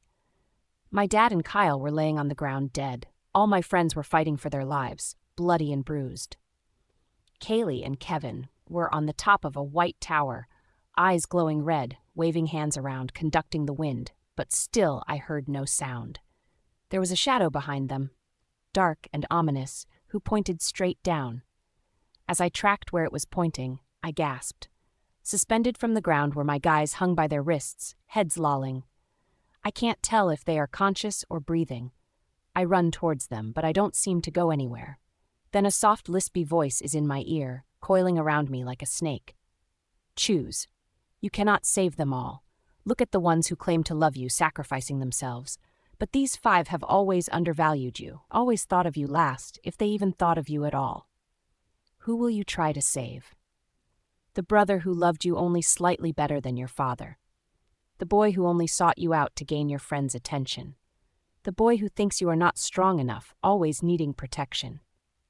Or the twins who never seem to want you enough. You are a novelty, a tool to be used and nothing more. Choose who lives and who dies. Take their lives to spare them pain, just like your alpha. Or come with me, away from all of this heartache. You will be better off without this never-ending turmoil they cause you. A hand flies at my face and I jump up and out of bed, spinning around to try and find my attacker. When I'm sure no one is there, I run my fingers through my hair and head to the bathroom to splash some water on my face. I head back out to the room, and for the first time I realize that Lil isn't here with me, and Oliver didn't come for me. He's never not come for me when I am scared or lost in my thoughts. The tightness grips my heart. What was that dream about? I am never going to get back to sleep now, so I throw on some sweats and decide to go see who's in the office monitoring. As soon as I step out of the door, I hear footsteps coming down the stairs. The door to the 3rd floor opens wildly. What's up, Biddy? Why does it feel like you're having a panic attack? Have you been crying? I had a nightmare and I woke up alone and confused. I don't know. I rub my face again. I think Lucas's death is getting to me more than I thought. The twins get to me first. Cam picks me up, and I don't even think or hesitate to wrap my legs around his waist, my arms around his neck, and bury my face into his neck, breathing deeply. Coda is rubbing my back. After a couple minutes, I look into Cam's eyes and then turn to Dakota, shifting so he can take me in his arms. I need to feel them both, know that they are here and alive. Once I take several breaths of his cinnamon scent, I climb down and move to Oliver, placing my forehead on his chest like I always do, and he wraps me up in his arms. That must have been a serious dream if you came to us before Oliver. Coda tries to joke, and I huff out a teary laugh into Oliver's shirt. I have a feeling Mike and the Rogue King are going to be puppies compared to this witch. Do you want to tell us about it? Cam asks softly, tucking my hair behind my ear. Not really, but I think I need to. There was a lot going on, but I think I might need Elena to listen too. She might understand what the dream meant for me and all of us. Come on, you are going to stay with us the rest of the night. Coda grabs my hand and leads me to the door. Wait, you said you had a crazy bad dream, but we didn't even feel it until you were already out of it and leaving the room. What happened, Biddy? I should have felt your dream scaring you. Oliver looked just as panicked as I felt when I thought the same thing. I just shrugged. What were you doing just a little while ago? I asked, not really sure if I should. I was sleeping in my room. Lil had an idea and wanted to run a few scenarios by Wyatt and Nathaniel. We talked about things that might happen when the twins hit that weak time Gentry was talking about. If they are weak and you are sharing energy with them, that means you will be weakened too. It would be an ideal time for Mike to attack. If you were just sleeping, then you should have felt it. It was awful. He cocks an eyebrow and moves to the bedroom door, gives it a solid once-over, then starts running his hand over the frame. When he yelps a motherfucker, we all rush to him. It's a bundle of the different plants we found today, and the spell that is on it singed Oliver's fingers. That's it. I have had it with this magic being used against us. Bullshit! Coda is pissed. I know that you all but hate us right now, but you are staying with us until we figure this out. Someone is now attacking you directly from inside this house. Don't argue, or my wolf is going to go ballistic and do something very dangerous. My sweet, fun-loving twin is at the end of his rope, and I can't help myself. I walk over and place my hand on his cheek so he looks at me. Okay, I whisper, and he looks down at me, breathing heavily for a moment. Then his whole body calms down. He scoops me up and wraps my legs around his waist again. I reach over his shoulder to hold Cam's hand as the four of us ascend the stairs like a wonky train to try and get a couple more hours of sleep. I was surprised when Dakota put me down in order to hug Oliver goodnight. It lasted about 10 seconds, though. Then Cam scooped me right back up and took me to their room. Like every time I stay with them, I get the best sleep ever. The twin sandwich is the one place where I don't seem to dream at all. My mind and my wolf completely shuts down because I know I am safe. We have been on a mission almost since Gina and I got back from being imprisoned, and I seem to just always sleep with one eye open, suspecting everyone but my team. We get up only a few hours later, groggy, but ready to celebrate Lucas with the warriors of the pack. The ceremony was beautiful. He was laid out on a pyre and so well cared for that he could have just been sleeping. Our eldest warriors performed the ceremony in place of our pack elders, invoking the moon goddess to take care of his spirit and his wolf until they can rejoin us here on Earth. Gentry and Alina both said an incantation over him that is used in their own burial rituals, and a soft blue hue floated over him, swirling and dancing in the sunlight that is now cresting over the small mountain that sits just east of the center of the pack. The blue light flickers remind me of the pups running and dancing around and him playing with them when he would join Kyle and I for training. A tear runs down my cheek at the thought. Each of Lucas's team stood and said something about him, then finished with Luna Ava. Alpha Reggie came up and said a few words about Lucas and the twins and the importance of this transfer of power and what it means to be chosen by the moon goddess to be the next alphas. When it was time to light the pyre, Ava stood, as well as the twins, but per Gentry's instructions, they didn't let my hands go and pulled me up with them. I felt very out of place and don't want to be part of the center of attention, but there was no getting out of this without causing a scene. The four of us stepped up next to him, each elder warrior offering a torch to light the pyre. I shook my head when one was offered to me. Not only did I think I didn't deserve the honor, but I refused to break contact with either Cam or Coda. They both move in closer to me, pressing their whole sides into me. They all lay their torch on the kindling, and it quickly engulfs the former alpha. The blue mist from Gentry and Alina turns indigo and then a deep maroon red as the fire burns. I feel the second the transfer of the alpha starts to take hold. It's a squeeze in my chest. Both twins clench their hands around mine, but don't move anything else. Cam has his other arm around his mother, and Coda moves closer to me, switching to hold my hand with his opposite, so he can wrap one around my waist. It only takes about 5 minutes for the deep red mist to swirl around the four of us and into the twins. They both take a deep breath in, and as they let it out, I can feel the power of their aura radiate off of them. Ava sags against Cam, and Brett moves forward to help him hold her up. She has been so brave and strong through all of this. We watch the flames rage, and all silently let our former alpha go and welcome in the reign of our new ones. The celebration took most of the morning, even starting at dawn. We all sat in silence as the pyre burned, watching the former alpha being returned to the earth and the moon goddess. I'm not sure how long the twins were supposed to remain in contact with me, but they did not release my hand until we were back at the pack house and headed to the fire pit that now burns forever, until we can figure out how to make it not, or make it work in our favor. They did move their chairs to basically touch mine, though. We all sat and let the warriors have the first crack at the spread Lenny and Elena set up. Several people milled about, some talked to us a little, but most gave their condolences to Ava and went about their day. We are all here to do a job and keep these packlands safe for the families to come back to. This war isn't done yet. I don't think it has even really started. Eventually, we took our turns to eat. No one is really hungry, but we do know that we need the strength. We all just stare into the fire that now means so much more to us. Elena and Gentry stopped by our circle. Nicholas, Osiston, Kyle, and my dad in tow. I'm not sure what the angle is, or if he is just lost, because my dad literally has no other thing to do without the Alpha.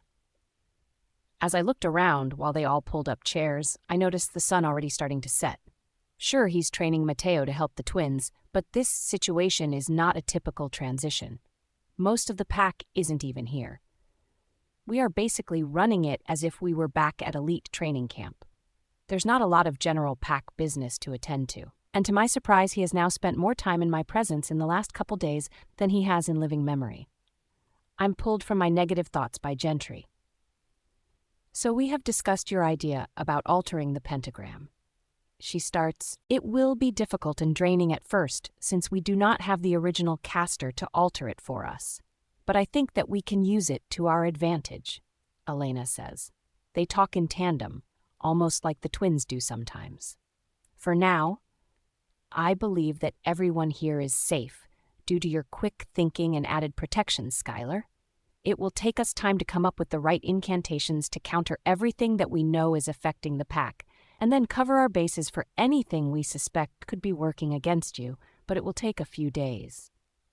Gentry smiles at me. "We believe what allowed you to be minimally affected was that you were already on the pack lands when the incantation was set and complete. Your friend Robbie said something about needing to cross into the pentagram for it to take effect. That might be a literal need for the spell to work. None of you have left the barrier since you have been here, and you have your protection bracelets. When you finally came for me, the spell had been tainted due to the passing of the Alpha, whose life force was maintaining the spell. That was a mistake on the caster's part," Elena explains. "Or the whole point." "What do you mean?" I ask. "If the spell was tied to and using the Alpha, the plan was probably to eliminate him no matter what. Now, whether that was to elevate Cameron and Dakota to the Alpha position or to make an attempt to weaken the pack, we don't know. But what it did is make everyone suspicious, which puts a strain on the pack." Gentry finishes, just adding to the many questions we don't have answers to. We all talk a little while longer. Osiston has been sticking close to the whole royal family, while Nicholas has been tending to Gentry, but Reggie is with them now to give him a break. It sounds like Gentry is actually considering going through with the full mating, especially after just having Nicholas close sped up her healing from all of the poisons and abuse she took while in Mike's camp. I wonder what her elders will say, since they were the ones with all the objections in the first place. And I wonder if she will move her whole coven to the royal pack or just herself and travel back and forth, since she is their leader. Witches are not like wolves. They are close, but don't need the closeness of being with each other all of the time like we do. They tend to travel and move around as their lives and training need them to. Someone clears their throat to get everyone's attention. "We will be leaving in the morning. We need to get Mina to safety as soon as possible. We are all on edge right now, having her here, and she is about as happy as Skylar is when confined and ready to kill all of us," Osiston says. And I can almost see him vibrating while everyone is laughing at me. I wonder if he has slept at all since being here. "Once she is safe, I plan on coming back and helping out little one, but before we go, we wanted to celebrate all of you coming of age." He looks at the guys and then stands up to go grab a cooler. I didn't even notice was sitting behind his chair. I know Oliver and Mateo had birthdays recently, and Sam's is almost upon us. I don't know if we will be back before Cameron and Dakota have theirs. and Mina actually threatened me within an inch of my life if I did not bring you all a beer to celebrate before we go.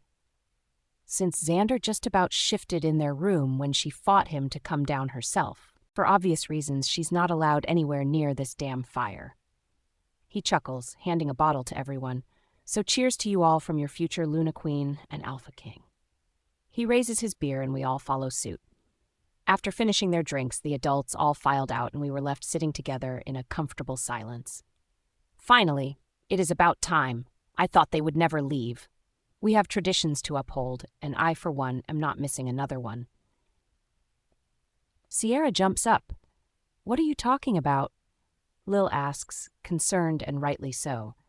Typically, when Sierra is excited late at night, it means many of us are getting pushed out of our comfort zones. I mean, there is a tradition of swimming in the pool until midnight and celebrating birthdays here at the Pack House. The last time we all did that together was for Sky's 15th birthday, so chop chop, it's time to strip and swim. Yes, I'm so in.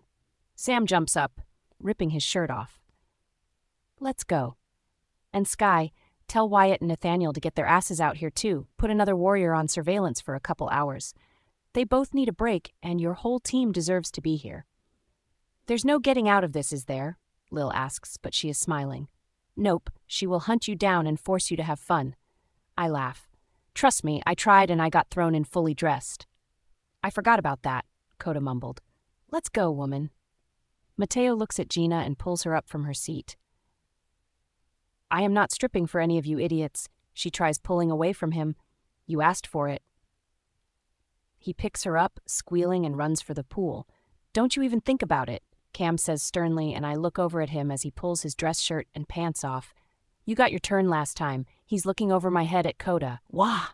I am swept up, roughly, and wrap my arms and legs around Cam as he runs and goes flying before we hit the bathwarm pool.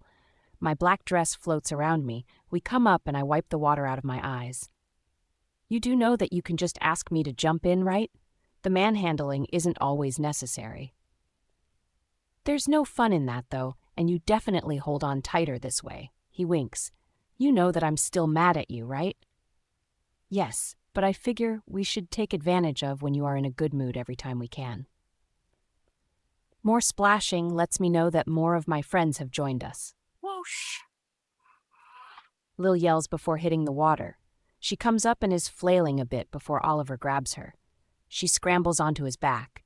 Don't you let me go. I hate swimming. I'm like a brick and just sink. Well, it's nice to finally find a weakness. I was starting to feel inadequate around all of you ladies.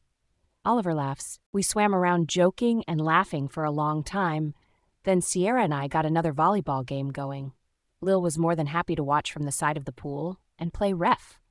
Somehow, it ended up my warriors versus my guys, which became a very playful but intense round of shot talking more than actual play. My guys have always been like a well-oiled machine the way that they work together, but my team and I are no different. None of us actually have to talk to each other while we play. It just happens naturally. We anticipate the moves that are coming next. So, of course, that would make the game boring if no one reverted to cheating. I set Gina up for a spike, and Mateo grabbed her by the legs under the net to pull her into the water. Sierra was able to save it, though, and we kept playing. Then someone grabbed my leg, but the guys were splashing so much I couldn't see who it was. After that, the game turned into an all-out war of dunking and splashing. Wyatt and Nathaniel ended up siding with the guys, and Gina, Sierra, and I were outnumbered, being tossed around between all of them. There was so much noise and laughter. It's been so long since I have laughed like this with these guys. Then the most murderous growl erupts from one end of the pool, and all play stops. Hands off my mate, Sam demands through clenched teeth, his pupils blown wide. His wolf is close to the surface. None of us move except for Cam, who is holding Sierra. You mean this mate? He says, a look crossing his eyes that I don't quite understand, but he hugs Sierra tighter and she giggles. Oh man, Cam is playing with fire. Sam lunges towards him, but Dakota moves in to snatch her up first, moving behind his brother. Now all the guys are in on it, but Sierra doesn't seem to mind. She is either okay with the teasing or doesn't feel it yet. Either way, Sam is getting more and more pissed as time goes, but all the guys are laughing. How does it feel when someone else messes with your things, asshole? Mateo asks. Now I get it. This is payback for all the flirting Sam has probably ever done in his whole life. They are making him earn his mate, and Sierra is all about it, eating up every second of attention from all of them. What are you laughing at? Mateo asks Jaina, swimming up to us. I was just thinking, none of you would have caught me to play keep away. Is that so? Yep. He lunges for her, but she dives and swims to the other side, jumping out before he can grab her. He jumps out to chase her into the house. They are not coming back tonight. Another squeal pulls my attention to my most flamboyant friends. Sam finally caught her. It is about damn time. He kisses her hard on the mouth, and I look away, not wanting to intrude on their moment. Who knows what they'll do with the mate bond officially intact. I am out of here. I climbed out of the pool, only now realizing I am in my dress from today and it isn't light now that it's soaked.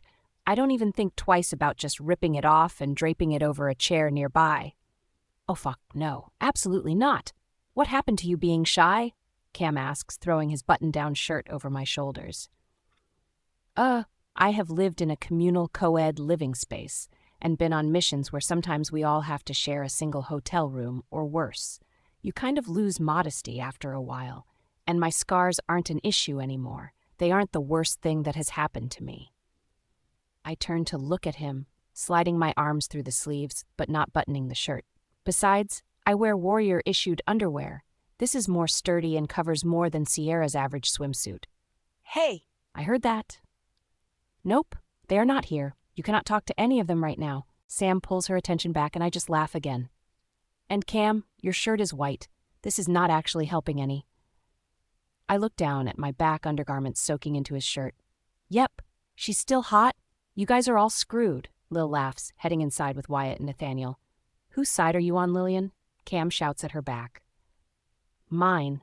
I appreciate all forms and like all the leadership here, she is a fine specimen. She cackles and heads down the hall towards the stairs.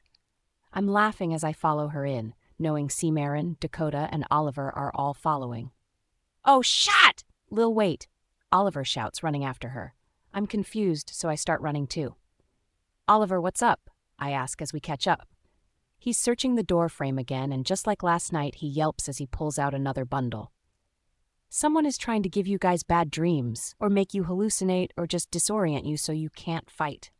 He shows Lil, I forgot she was on duty last night when we found the other bundle.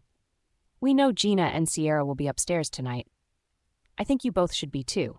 Biddy, will you link Nathaniel and ask him to look at the footage from today in this hallway when he's on shift next? I only trust him, but it's not urgent since we will keep you guys close. All of our stuff is in there, though. Lil protests. It's not worth it after what we saw last night. I don't know if it was only in effect if you were sleeping, or if it's another one of those cross-the-barrier things. You can borrow clothes tonight. Let's go. There is no question or room for argument from Lil or I. Oliver steers her towards the door to the third floor, and I am pushed forward with each of the twins having a hand on my back. I took a deep breath and tried not to sound angry when I spoke next. Oliver, will you check Nathaniel and Wyatt's door, please? He looks at me like I am crazy. You won't let me do it, and I need to know if the target is my whole team or just the girls. He rolls his eyes at me. I think we all know what the actual answer to that really is. Just do it. No more guessing or assuming. We need to check all possibilities. There are too many maybes and possibly in this whole situation. It's like there's a multi-front attack on us, and we just can't keep up enough to even think about getting ahead of this. Fine. He walks over, searches the door frame, and as predicted, he yelps. Someone remind me next time not to volunteer for this part of the job. Tell your whole team to look for this bundle. We should probably warn the rest of the warriors, too. Who knows if this is just in the pack house or all over. Clearly, whatever this is, our bracelets don't completely protect us from it. I nod and mind-link all of my warriors, Nicholas and Osistan. The twins do the same for the pack warriors as we all head upstairs. Well, if your blonde bitch is up to this to separate you guys from us, or, let's be honest, Midge. She sucks at her job because it's making all of us closer. Lil laughs. We all divide. Oliver ushers Lil towards his room. The The twins push me towards theirs. Oh, I want to go to the training grounds when we get up. I need to move and get back to some kind of normal. Got it, boss. Lil is in the same boat as me. The other three just stare at me. Is that really a good idea right now? Maybe? Coda asks. I dare you to keep talking right now. I was not asking permission or for opinions. I want to work out. Either join me or don't. It was information, so you know where I'll be. I walk past them and into the room. I don't wait for them to grab me anything. I find a t-shirt and shorts, which I have to roll down 3 times and crawl into the center of the bed, wet hair and all, as if my body knew I needed to get up and away from the guys for a bit. I woke up before dawn and slipped out of bed. I turned to look at them before I left, and like always when they are sleeping, they actually look young and at peace. Each tangled up under their own sheet, chest bare, leaving the big fluffy comforter for me. They are both so handsome, it's kind of ridiculous. And they have been giving me my space while staying close. It's a start, I guess. I should talk to them about that night and figure out what they were actually thinking, but it still hurts too bad knowing they took her side over listening to reason and having the evidence shoved up their nose. I'm not ready. I'm still angry. No matter how much they draw me in, I am just still angry, and for the first time in my life, I am making sure people know when they hurt me. I'm not just going to brush it under the rug and take it. They need to realize that they can't shield me from a fight literally coming for me. They can't force me to do anything, and there is something very powerful in that knowledge. So I strode down the stairs and into the room I share with Lil to find her already dressed and waiting. I wasn't sure how early you wanted to train, and I figured with the other half of our girls' band occupied with their mates, you would go alone. And I couldn't have that. That is the one thing I agree on with these guys. She laughs at me. Did you check the door before you came in? I ask, gathering things to change. Of course I did. I'm done being cursed, but that seems to be an occupational hazard being teamed up with you. Did you check it? No, actually. I could smell your scent all over the door, so I knew I didn't have to. I winked at her. She stuck her tongue out at me, and I just rolled my eyes and changed. There's no use taking a shower. We're just going to get disgusting. We ran downstairs and grabbed quick protein bars from the kitchen. I don't know why, I just really wanted to get out of the house before any of the guys figured out we left. There is something so satisfying about that thought. We jogged over to the training grounds. There is a small group of warriors training. A few waved, but most just let us pass and do our thing. The wreckage of the obstacle course is still there. There's no need to waste energy on it right now, with the pups and teens gone. The pack is actually so quiet right now without all the hustle and bustle of life everywhere. I hope they're all okay. I miss the pups the most. That was a huge motivation for getting back home eventually, and now they aren't even here. Lil and I get started not wanting to waste any time.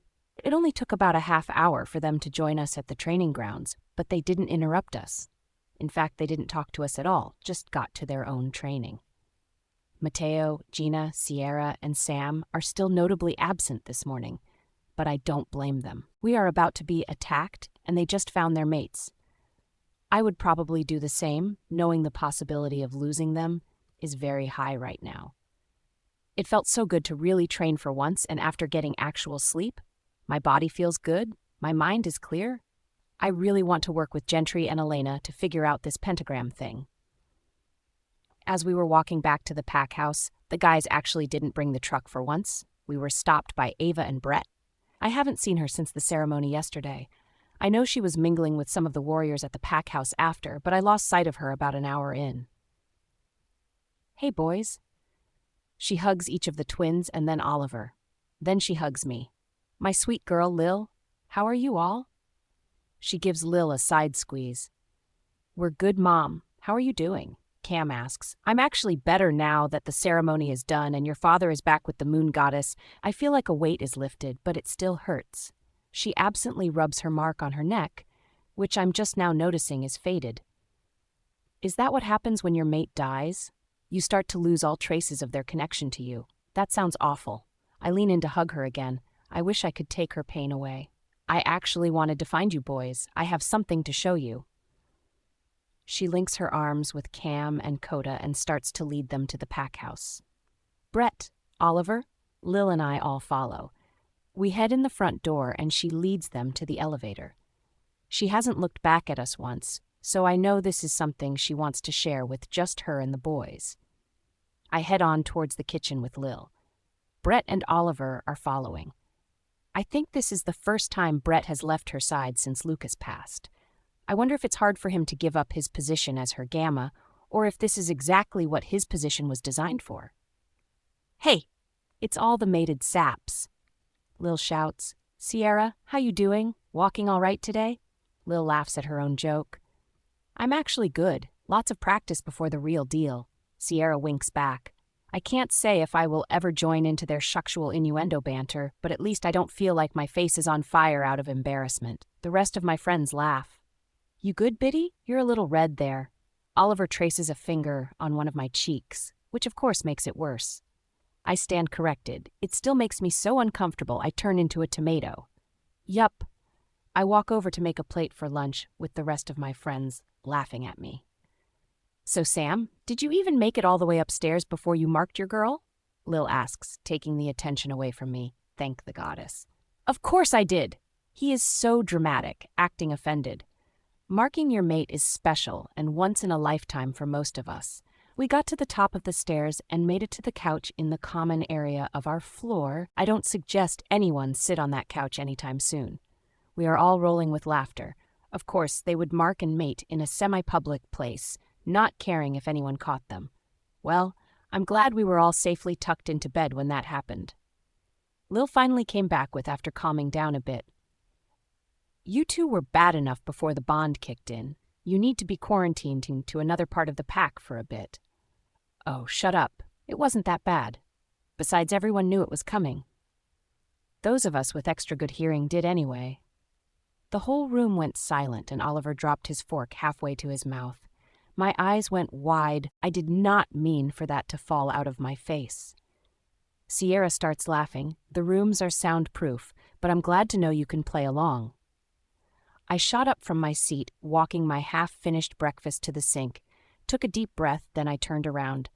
"Just make sure you clean the arm of the couch and the back of the couch, too." I winked at her and then took off. I can't believe I just said that out loud. I head to the office to check on Nathaniel before anyone can stop me. They were terribly loud, though. I wondered why neither of the twins said anything. None of them could hear it, just another freak thing about me. I knock on the door as I walk in. "Hey, have you found anything about our hallway intruder yet?" "Nothing, but there is a glitch in the feed around the time when we all would have been getting back from the celebration. Watch." He pulls up the feed and plays it for me, and if I didn't know to look for it, I never would have seen it. In the bottom right corner is a small flash of what looks like static, but with a shimmer. No interference I have ever seen has ever shown as a shimmer. Someone used magic to cloak themselves?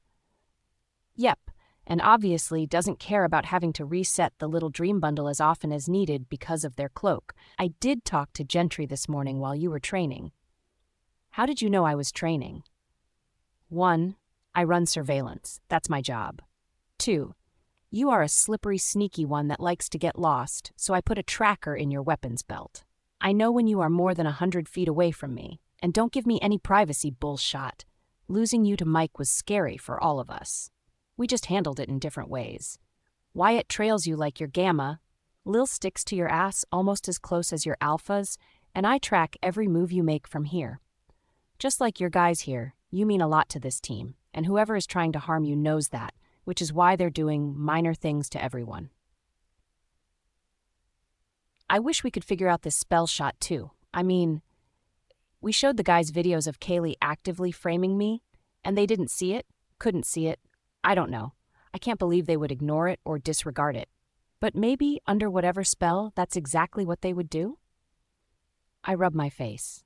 That day has been bugging me since it happened. Ava heard what Kaylee said to Gina and I, but she said nothing, didn't defend me or back me up, or even just confirm that Kaylee was being a bitch to the pups, or even that Gwen took her to the cells. She just looked at me like she was disappointed. Yeah, I thought about that too. I was watching you mostly and messing with the videos, so I didn't see much, but with the new cloak theory, I might have something. He pulls up the video feed from the 4 different angles. You didn't notice anything from the room, and I didn't see anything live on the feeds, but magic generally doesn't show up on the electronics. But look at this. He pulls up the feed where Lucas shows me the fake camera. Yep, I remember that. Everyone seemed really angry at the sight of a camera, especially since we had been placing them everywhere, with their permission. I thought it was weird then, too. Yeah, but watch this. He backs the video up about 30 seconds. It's when I am asking why I'm being treated like a traitor and giving off my alpha aura. I was so irritated, I never noticed. I had them all submitted, even Lucas. I demanded an answer, and from the looks on their faces, I was going to get one, until the shimmer on the screen. Then the twins' faces morph, and they come out of the submission, like it didn't affect them anymore. Did you see the shift? Yeah, my aura came out, I had them submitted, and then it just broke. How did that happen? Look at the floor. You all were divided, but not until this moment. Huh? Up until then, Cameron, Dakota, and Lucas were all behind the desk, but Ava was leaning against the side, halfway to you and halfway to them. She didn't shift until she stood up and stepped back after you submitted them. I bet there is some kind of spell or maybe even one of those little bundles like we keep finding on the doors hidden near or more likely in the desk. But it didn't seem to be activated until the whole Alpha family was completely behind the desk. We need to check the office because your twins have been using it without any problems that I have noticed. But if there is something there, it needs to go. Great! So it's probably my fault they turned on me by activating the asshole spell. I rub my face again. I'll go find Elena and hopefully Gentry. I wish there was a way to do a sweep for magic like we do for heat signatures. I'm kind of over finding things randomly. This is taking up so much time. I roll my eyes. We also need to figure out if that shimmer means there's magic in the room or if there is an actual person in the room hidden.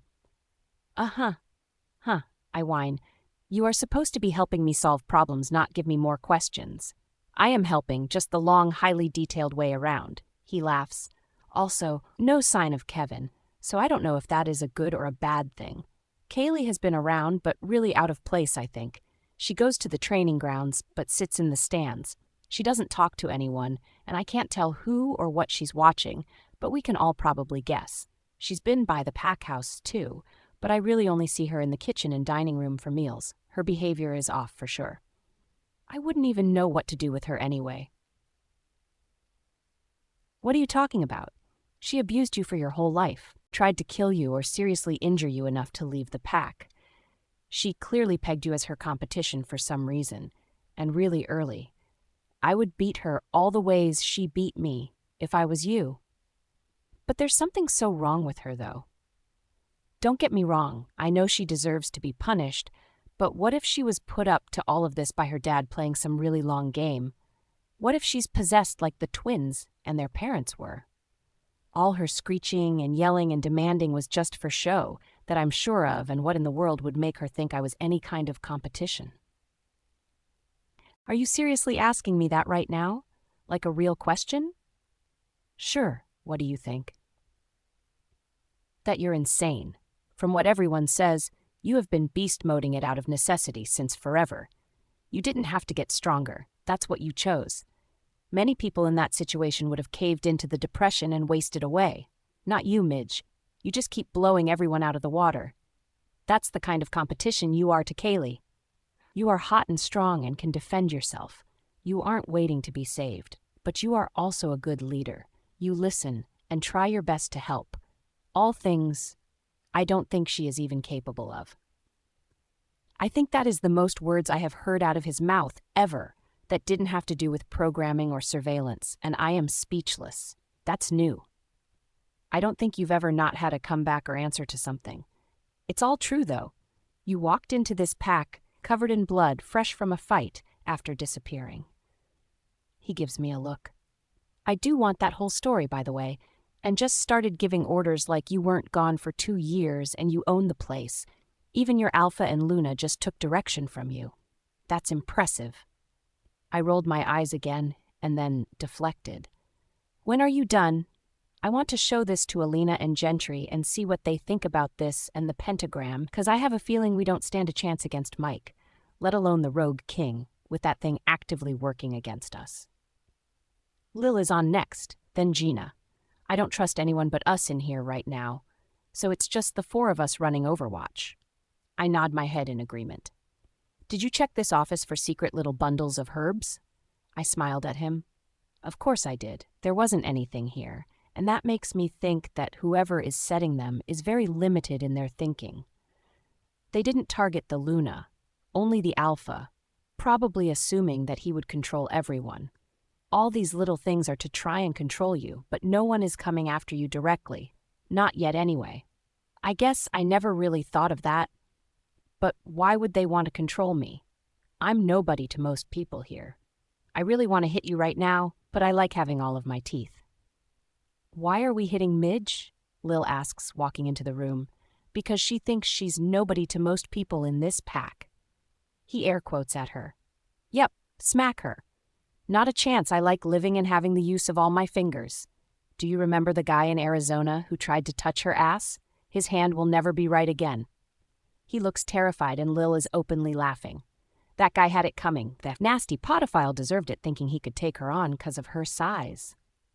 Still in the room, assholes. Let's go find Gentry and Elena and ask about the shimmers on your screen.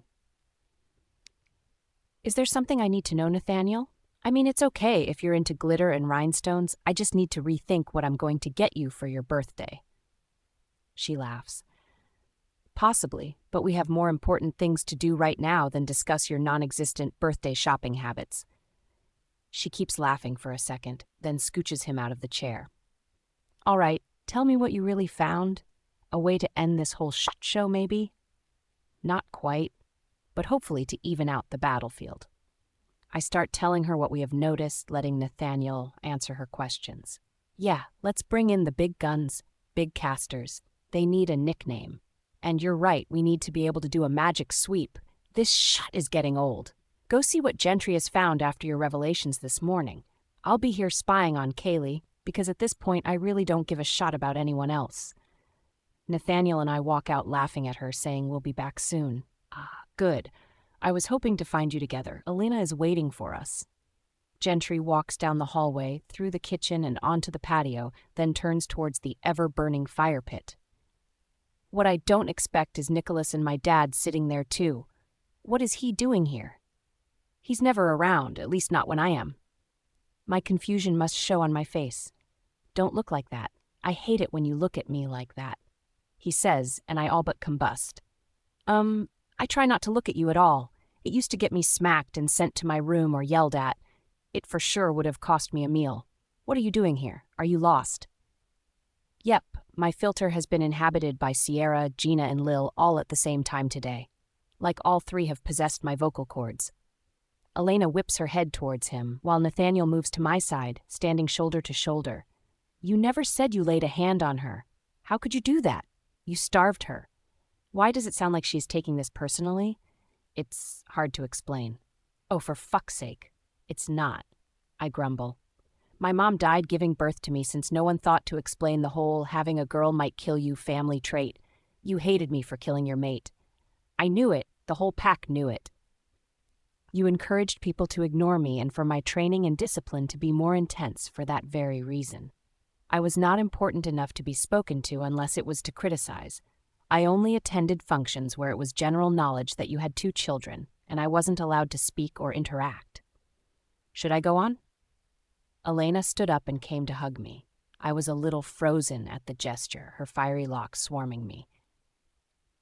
Well, that is something we will have to work out, and I plan on revisiting this abuse. She turns her head, I assume looking at my dad. Why does this matter at all? I really don't want to talk about any of that. We're supposed to work out this pentagram thing. It does matter since we will all be a part of it. All of the mates will. I think my brain short-circuited. What do you mean all of the mates will? And what does that have to do with the beta? I don't know if I have ever called him Dad or any variation of that out loud, because Daniel is my mate. She says calmly, not letting go of me. I can feel the color drain from my face along with the rest of the feeling in my body. Then I hear a bang and loud thumping, then 2 arms are wrapped around me, pressing me up against a hard chest and keeping me upright. "What the hell did you do to her?" Oliver snarls. It's the only thing I can clearly hear. Every other voice sounds like it's underwater. More stomping, and then I feel warmth in both of my hands. "Tiny, what happened?"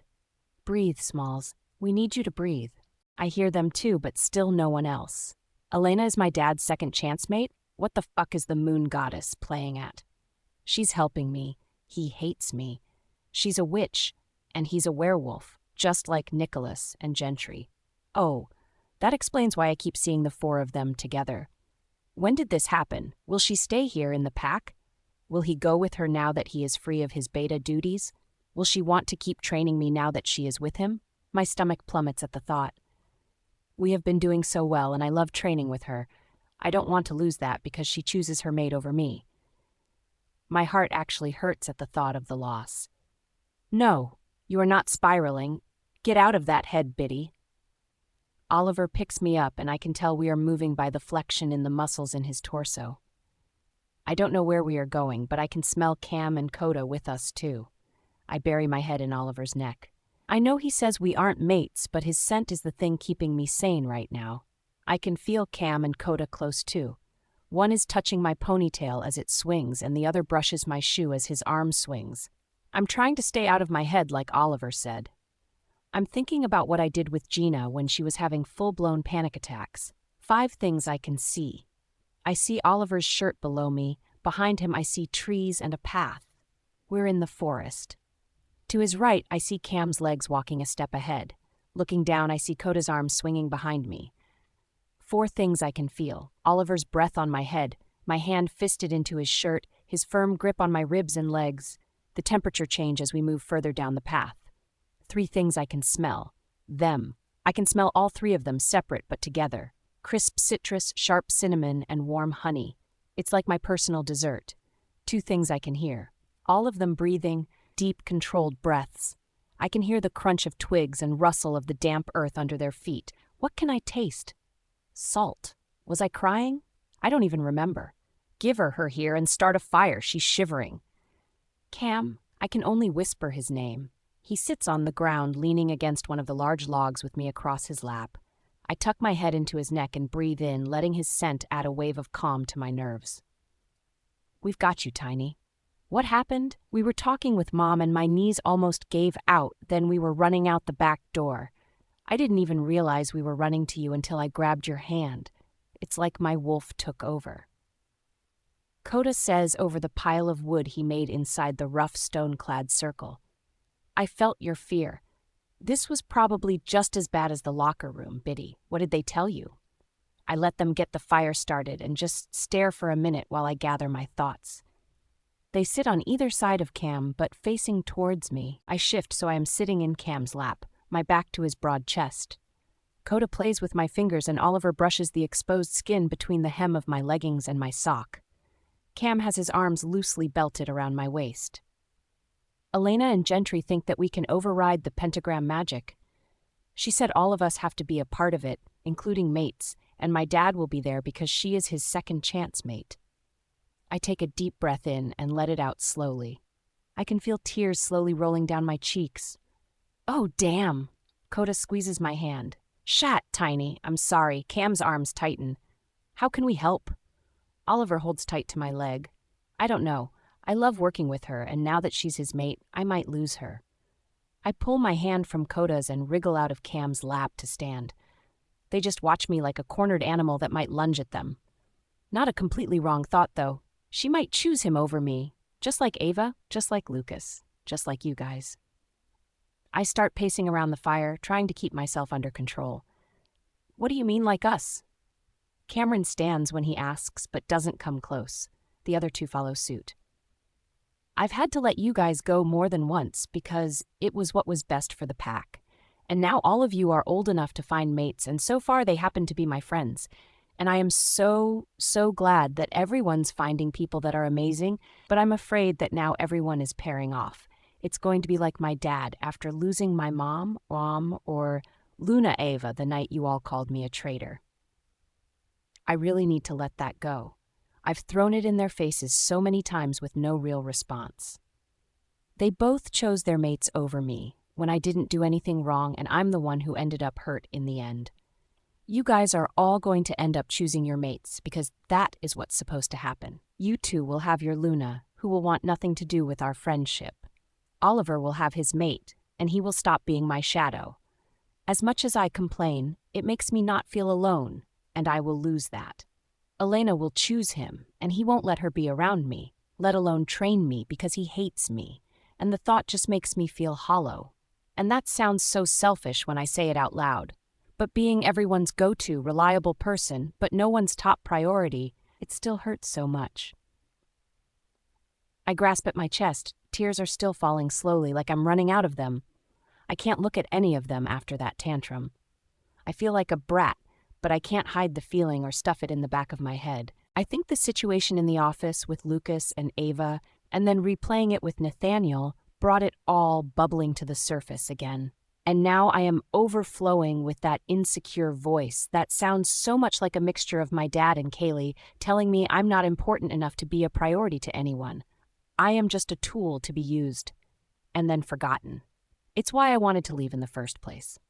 I wanted the warrior bond to not feel those emotions for just a little while, and then to find a mate who would choose me no matter what and sail off into the distance.